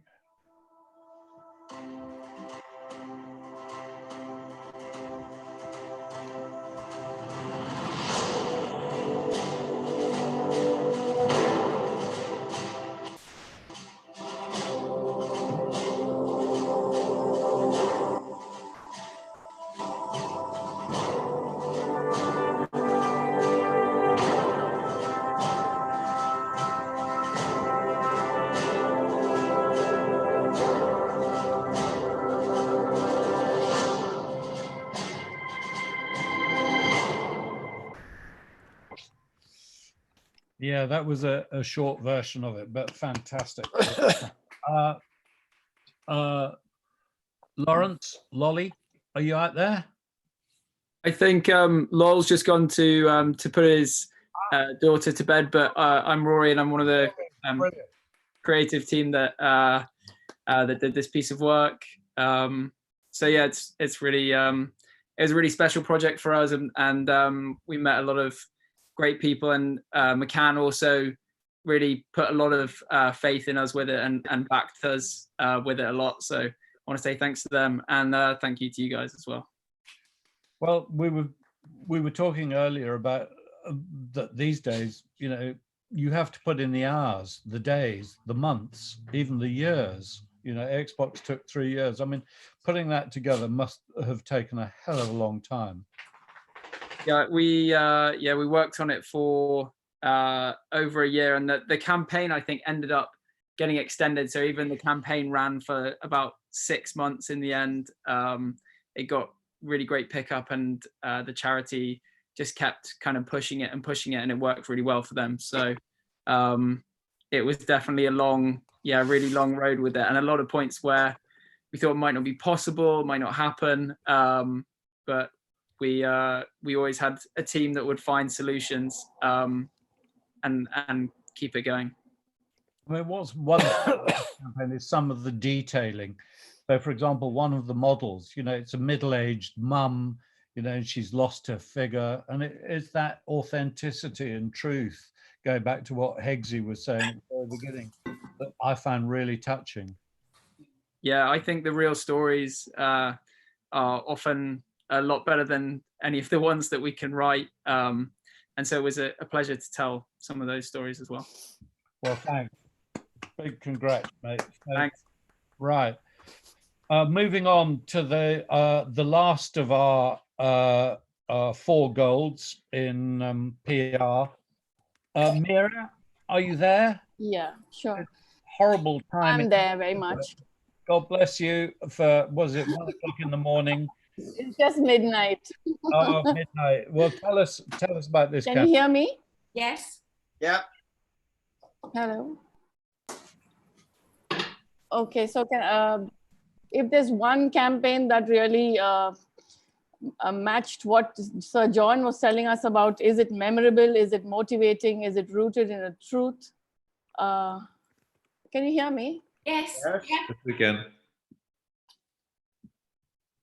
We can hear you. Okay. Actually, we can't hear you anymore, but we. Yeah, now I can hear you guys. Yeah. Okay. So if there's one campaign that really matched what Sir John was telling us about, is it memorable? Is it motivating? Is it rooted in a truth? I think this is it. It's from No Fix Agency in Toronto, and it's for the Sick Kids Foundation. The background is that the public perception is that it's a very sophisticated hospital, when in reality it's outdated and it needed a lot of refurbishing. So by tying up with Airbnb, the idea got its power from the fact that you actually live through that visceral first-hand experience and you understand the real problem. And therefore you respond to it and you act upon it. So the whole idea of creating, generating that amount of groundswell in PR, organic PR, and creating some compelling branded content all within just 7 days of the launch makes this idea really worthy of a gold. Patrick? Right. Oops. It's very hard to imagine that the conditions for parents and patients at a place like Sick Kids are like this.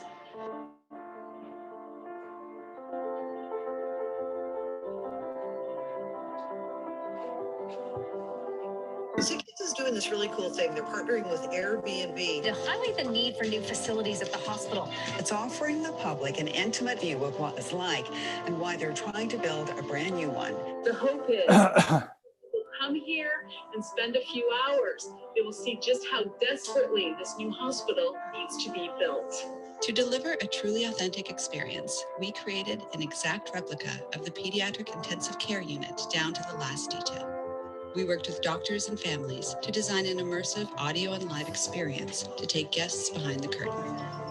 To capture the entire country's attention, we invited high-profile guests, including NBA champion Fred VanVleet, to witness the sights firsthand.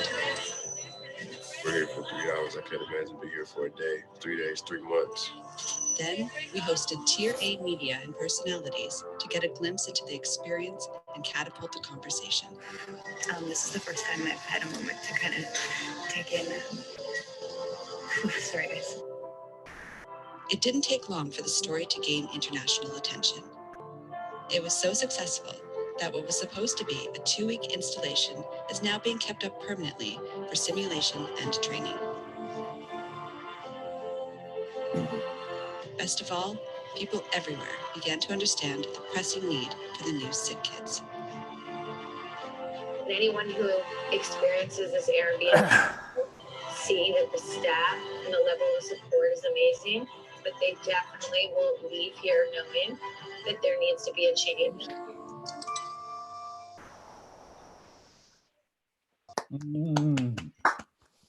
Right. Well, Erin Banting, I know you're out there. Hello, yes. So really, really well done, Erin, from all of us. Again, you're an agency that I haven't heard of before. Excuse me. No Fixed Address, great name. Tell us about yourself and the work. Well, we are new. That might be the reason. We're only about 4 years old, located in Toronto, and we're a fully integrated agency, including PR, creative strategy, digital, UX, you name it. So the beauty of that integrated model allowed us to end up at this idea. Ultimately, it came in originally as purely a PR brief to really help people understand the true need of the hospital, something that they had been trying to tell for a few years after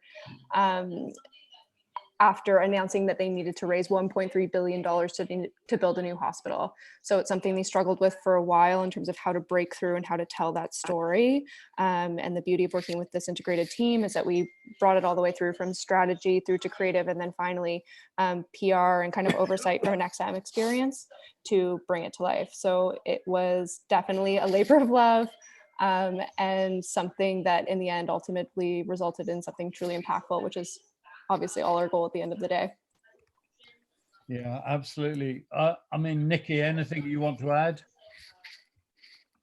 No, just that it was absolutely beautiful, and thank you very much. We talk about, we have awards, and there's been a lot of criticism about entry awards, but when you see work like that, work that's got real meaning, it's really important. Just shows how important creativity is. So thank you, Erin, and your team.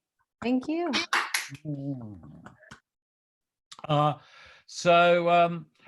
Blimey, we are scudding through all of this, rather marvelous, actually. The last category is radical new strategy. And in this, we have 2 golds, 8 silvers, and 11 bronzes, 27 shortlisted, and da-dang, well, hey, here we go. It's another gold for McCann London. I don't know if Mr. Thompson, Lolly, are you out there? Do you want to say anything to us? Hey, I'm to hear. Juan, how are you? Hey, for the creative team. Oh, well done, Juan. Yeah, you're with us. Yeah. Here we are. So we've just told you how much we love this campaign. Thank you. Yeah. Thanks. Yeah, such a work. So, yeah, it was a long work, and we love it as well. Also because it's as the award says, no, it's a shift in the strategy, and we saw this opportunity and how people are kind of shifting as well, no, their behavior, and see games beyond the gameplay, like a complete universe to go and to visit. So yeah. Brilliant. And works very well in these days with the COVID, and it's nice, like the people can travel around this Xbox War, no? Yeah, exactly. With this COVID outbreak, we saw a lot of people also kind of finding a similar experience than traveling, for real, but in game. So it was by chance. We didn't plan the pandemic. I can tell, but it was by chance, something that it's very good for this moment and entertain in this situation. Brilliant.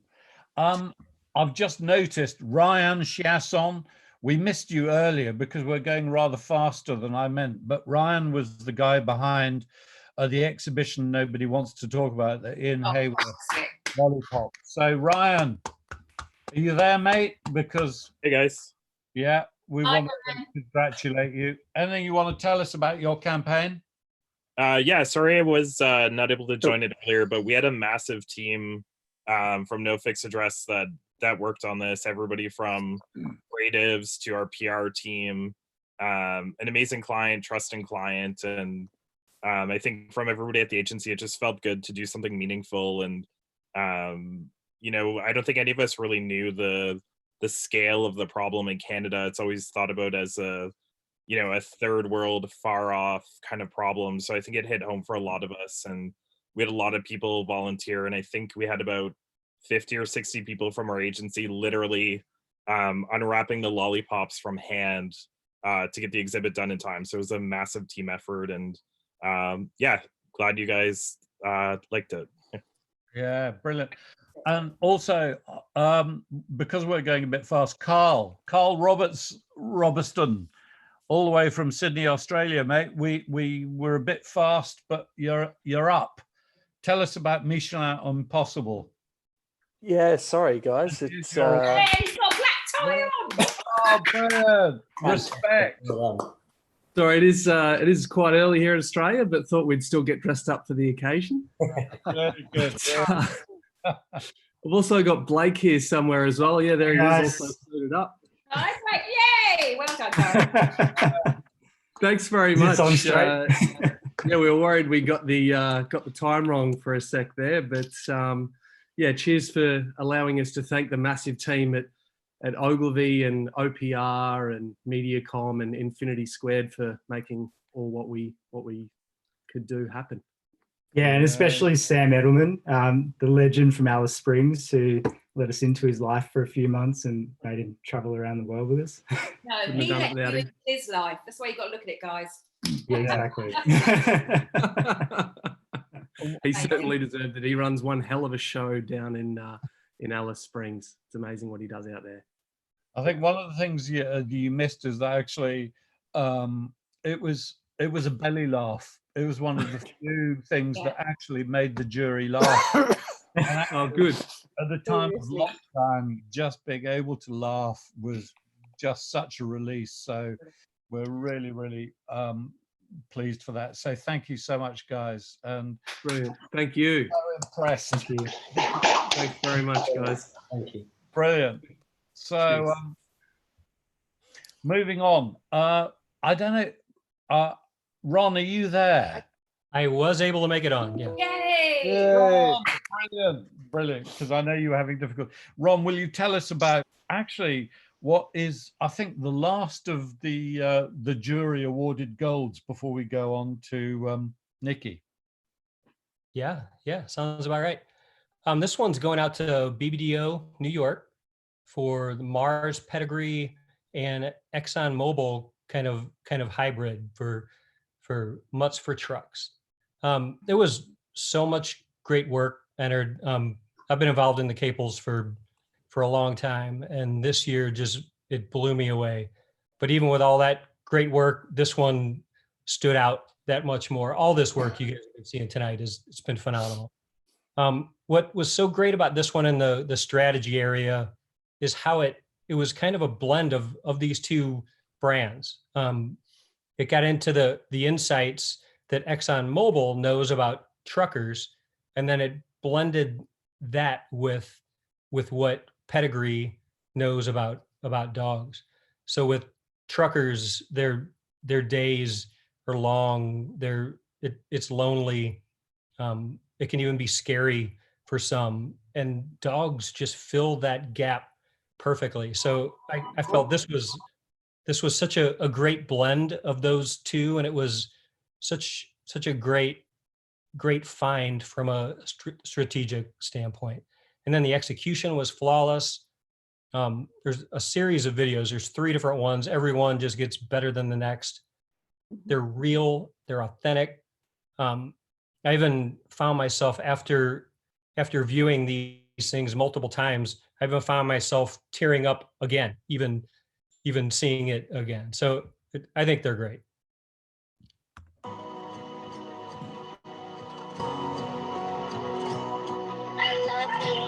They're gonna see you soon, okay? At night, it's really dangerous for women. I know one woman who got assaulted. She got out of her truck at night. You just can't do it.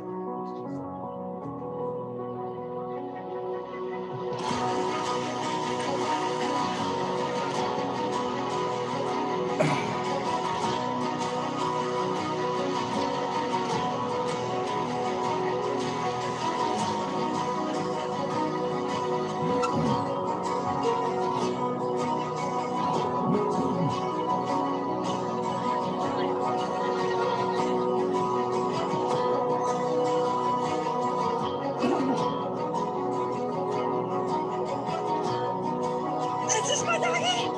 Oh my goodness!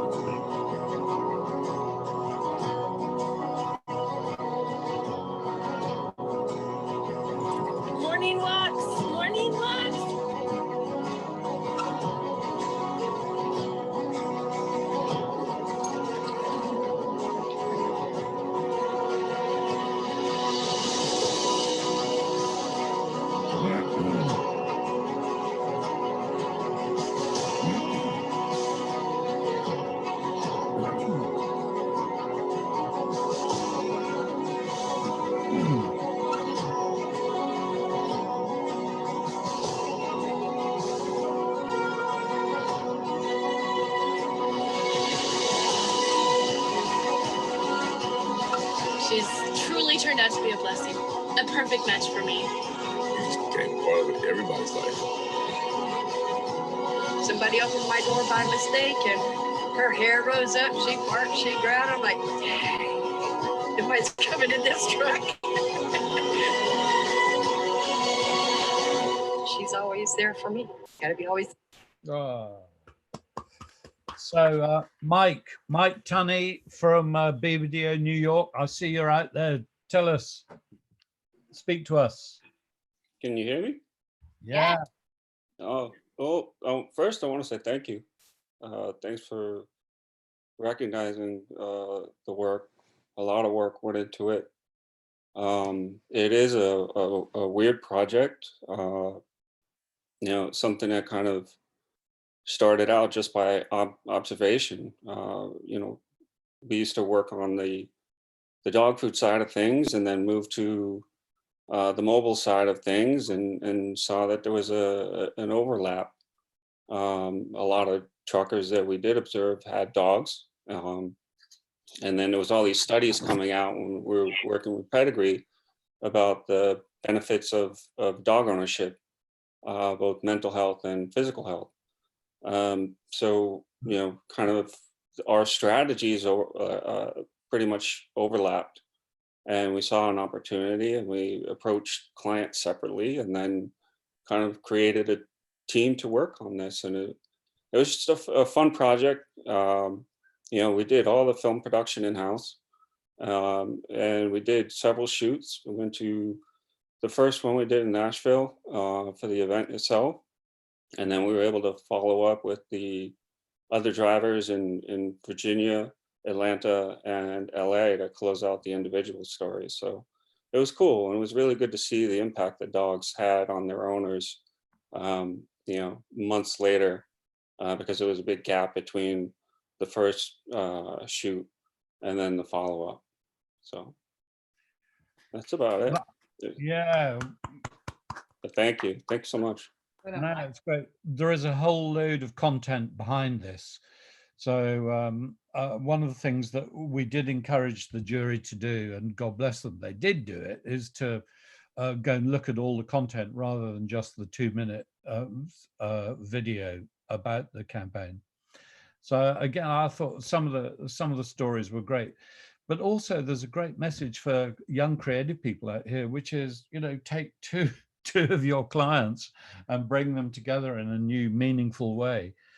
So it's really good to know that a couple of creative people were able to do this. Fantastic, really good. And our clients were honestly like some of the best that we've worked with. They were just willing to take a chance, because oftentimes good ideas like this just sit in the back of a deck. And for once, they were willing to take a chance on it and move forward with it. And it all worked out. But this original idea was presented close to 3 years ago.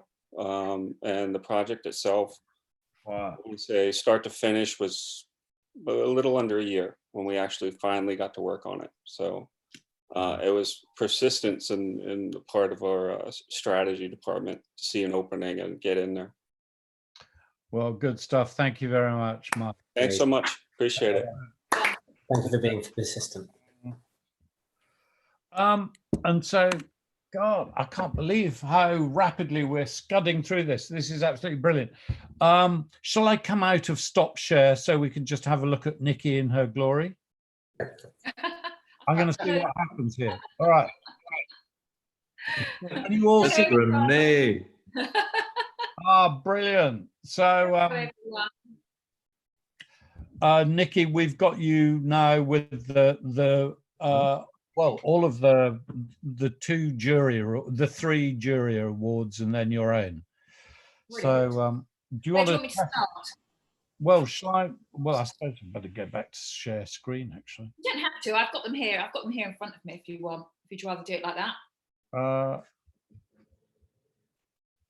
Patrick, are you sure you're showing Nikki? Well, I thought I was. I was seeing Renee full screen. God.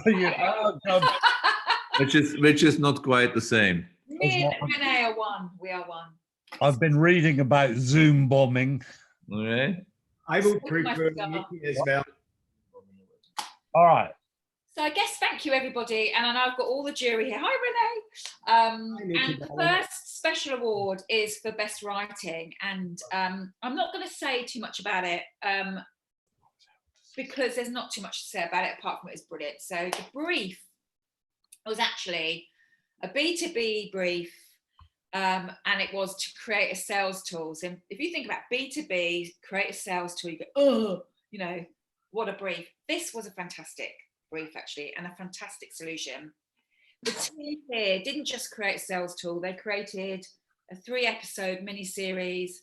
It was beautifully written, but beyond that, the copy had a massive job to do, because this was all about the copy. It was for Getty Images to celebrate their stock footage, but it was about sticking that footage together and creating a wonderful story. So the best copy award goes to Getty Images for Coma.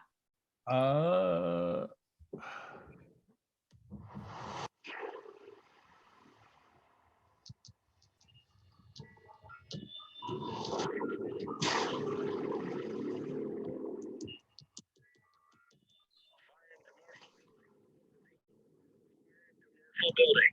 I forgot my whole life. I've been here for days, months, years.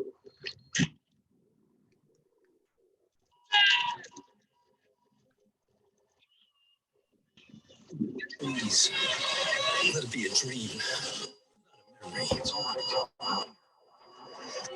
I don't know who I am, and I'm starting to think I don't want to find out. Coma, the first show made 100% out of the endless possibilities of the Getty Images collection. A heart monitor? Oh, yeah. I think what I love about this is the irony that a piece of work that's meant to be all about the imagery is winning best copy. So big shout out for all the writers out there. We make it happen, just saying. But maybe we don't. So moving on to the next award is for best art direction. And we had a really long list, a short list for this actually, a long short list. But this particular piece of work, like the last one actually, was head and shoulders voted above the rest. And we often talk, when we talk about detail and art direction, we say the devil's in the detail. I think this piece of work, the endeavor is in the detail. See what I did there? I think I'm very clever. But they literally created an army to fight the battle of rejoining society, having left the armed forces. And we just think this is absolutely stunningly beautiful. So congratulations to McCann London for best art direction, for Help for Heroes, 40,000 strong. Yeah. Amazing. Fantastic. So Juan, are you out there? Is Lolly back? Is he there? Yes, but it's not my work, this. This It's Rory This here. is Rory. I'm here, if you can hear me. Yeah. Yeah, and Rory's here as well. So thank you so much, guys. I think it's one of these ones where we wanted to change the perception of veterans, really, and really try and create a visual where people would look at it and go, oh, that's a whole force of people doing something else. Our whole vision for this piece of work was to actually say, look, see veterans as a force for good, and actually these 40,000 people with all of their training can actually have a very different impact on the world. And I don't know, thank you so much for awarding it, guys. The team did a good job. I mean, all I do is say that's fucking, oh, sorry, I say that's great, and then point them in the right direction, really. One of the things that Stu said when we were judging is that this would win a gold at Cannes. And I think one of the great things about making Caples free this year is that for a lot of people, there's going to be a 6 months desert. And so this is brilliant work that I think would have been recognized around the world. And we're really, really pleased that A, you entered it, and secondly, that we were able to judge it, and thirdly, give it the awards it deserves. Brilliant. Thank you so much. Thanks, guys. Cheers. That Rory. So, da-dang, da-dang, da-dang, da-dang. Oh, I'm just looking for the right button. Here we go. Roll of the drums. So the penultimate award, because we've got Courageous Client after this, which is Best in Show. And I'm just going to read a couple of words which describe this piece of work. Irreverent, bold, fun, clever, reactive, and every single person who saw it said it made them feel jealous. So going back to the emotions, it basically covers everything apart from making us burst into tears. You might do sort of with laughter. Actually, emotion is quite an interesting word, because if you were the rest of the creative department, you would not be feeling very emotional about this brief. It must have been the most boring brief that was ever dropped into that department. So we are saluting the team who turned an everyday brief into a Best in Show. So congratulations for the team who did the work for little, vote for Neil. Hey. So Gregory, you're out there. Gregory Gaitan, talk to us. Hey! Thank you. Thank you very much. Thank you. It's amazing. Yeah, it was a fun thing to do. It was a simple idea, but a real challenge, because we came up with the idea 4 days before the vote. So I want to thank the production who made it in 3 days. It was a real challenge.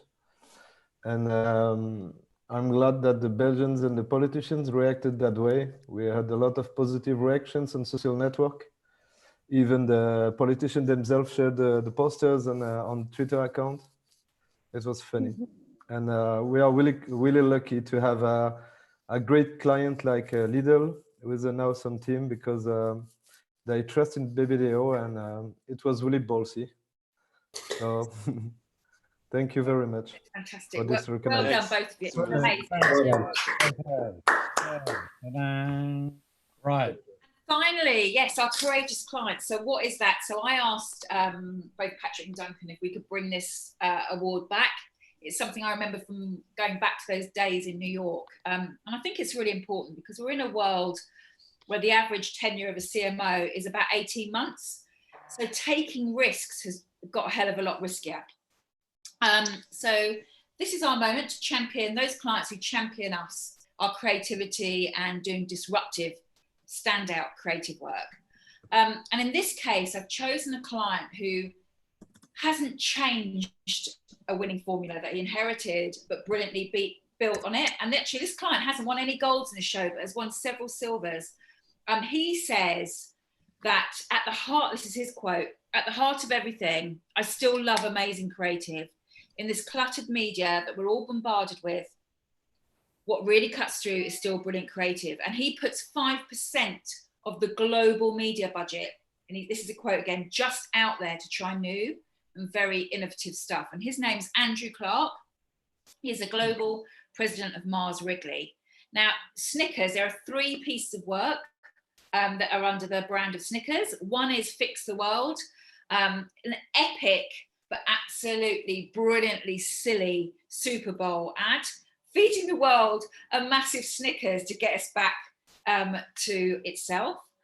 The second piece of work, which was great, which was for hunger insurance. This is about covering people, the mistake they make when they're hungry, and paying out in Snickers bars. So they judged through a bot, and they actually had an underwriter as well. They judged the blunder with your hunger, and you were given a voucher which would sort of make up for that, which is between 1 and 50 Snickers.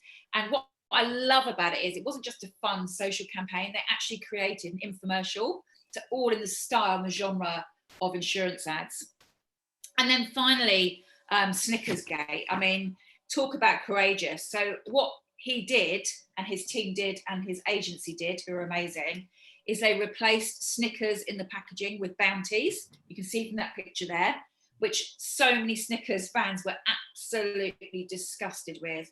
They went on social, they went crazy. And what was just super genius is they created a film, and they showed the production team in the factory were hungry and weren't quite themselves. That's why they made mistakes. So it's this beautiful loop of work. So for me, that is my award, is to the courageous client, Andrew Clark, Global President of Mars Wrigley. Mettre des sneakers, je vois, c'est tout blanc à l'intérieur. C'est quoi ces histoires là, wesh? Les mecs là, c'est quoi les bails?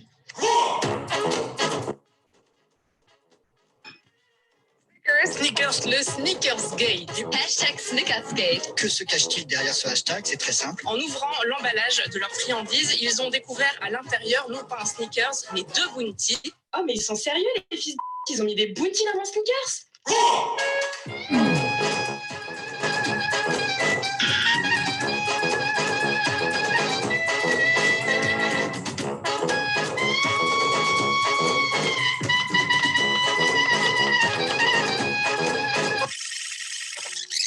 Cela fait presque 10 ans qu'on signe nos campagnes sneakers par T'es pas toi quand t'as faim. Et on a décidé de remplacer des barres sneakers par des bounties sans changer l'emballage. C'est au moment où tout le monde commençait à croire à une erreur de production, on a révélé la supercherie. 24 heures plus tard, Sneakers révèle la supercherie. Pour preuve, la vidéo publiée sur le compte Twitter de Sneakers. Sneakers a voulu montrer que ses équipes aussi peuvent perdre la tête quand elles ont très faim et commettre une erreur en usine. Hey, comment ça va, man? Patrick, prends un Sneakers. Un vrai. T'es complètement à l'ouest quand t'as faim, Patrick. Ça va mieux? At Snickers, we're not us when we're hungry.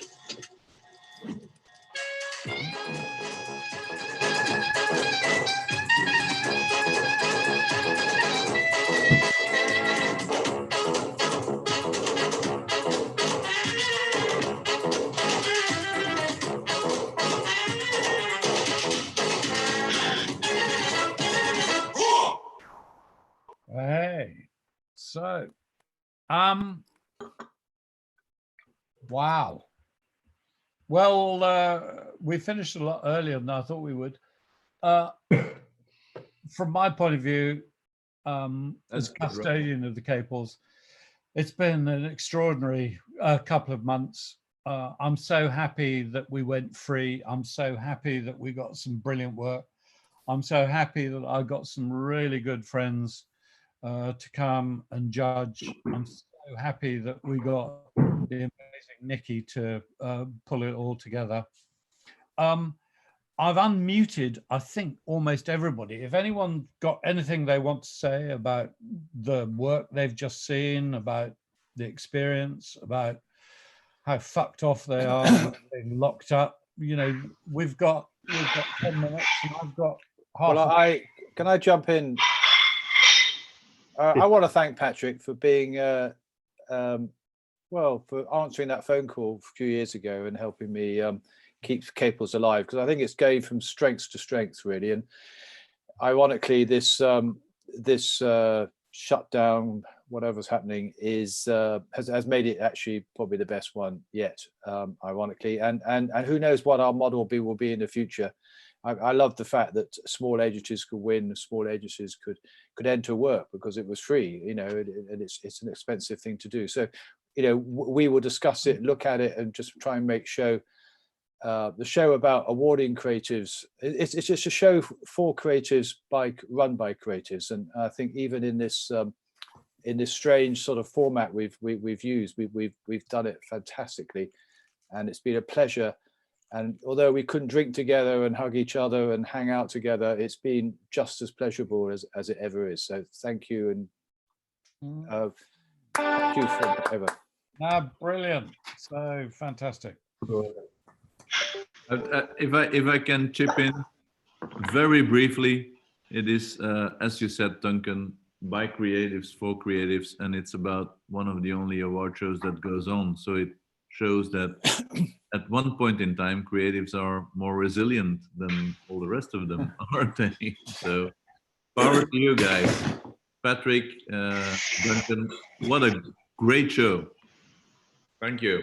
If I may as well, just very, very briefly, that one of the lessons I think other award shows can take from it, and one thing that I think the Caples continue to do even after lockdown, is something that Patrick and Duncan and Nikki sort of insisted on doing at the start of it to all of us jurors, which was to try and push work up rather than push it down. And goodness knows, we've all sat on juries which you have a room full of people just whinging and bitching and moaning about work, and knocking the wind out of it, and you tend to leave those rooms feeling a bit bleak and a bit sad about stuff, because it feels like they're just provided platforms for people to be negative, really. And this has been such a positive awards jury, where we've got so many great awards, and the goals, just looking through all of that, and goodness knows there's so many great silvers as well hidden in amongst there. So I'd urge us collectively all to take that on out of isolation, to get out of it, and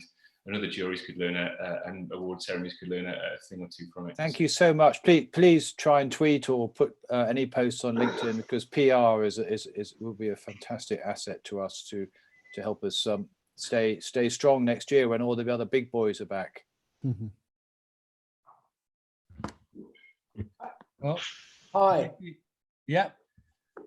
Hi, this is Kevin Ferry. I've got to say, thank you so much. It's been quite surreal to watch, and some of the work that I saw was for the first time. One thing I found, which was really, really interesting and really encouraging, is the fact how tenacious some of the creatives were in getting the ideas out. You know, when you hear 2 years, 3 years, you know, you sometimes feel when you see great work that they come up with the idea and it goes out and everyone's happy and it goes out within a couple of weeks and they win lots and lots of awards. It's quite refreshing, and it encourages me, especially when you have ideas and they die a death and you think, you know what, I'm going to resurface that somewhere else down the line. Just here, I think I heard 3 or 4 projects where the creatives had said it'd taken 2 to 3 years for it to come through. So that for me was a big takeout, which potentially I'll forward on to a lot of students to say, and building on what you were saying, Patrick, around, you know, you have to be, we always had to be tenacious, but it shows even now we have to be even more tenacious to get stuff through. Yeah, absolutely right. I agree, and also the thing that stuck out was that idea of the back of the deck ideas that you put in, that you kind of hope that somebody will pick up, and they never get picked up. And to see so many golds and silvers that were those back of the deck ideas that somebody just brought back again and again, and a brave client picked up and went with, it just goes to show the value of always including those, fighting for those, not letting other people knock them out, you know, and making sure they don't get forgotten.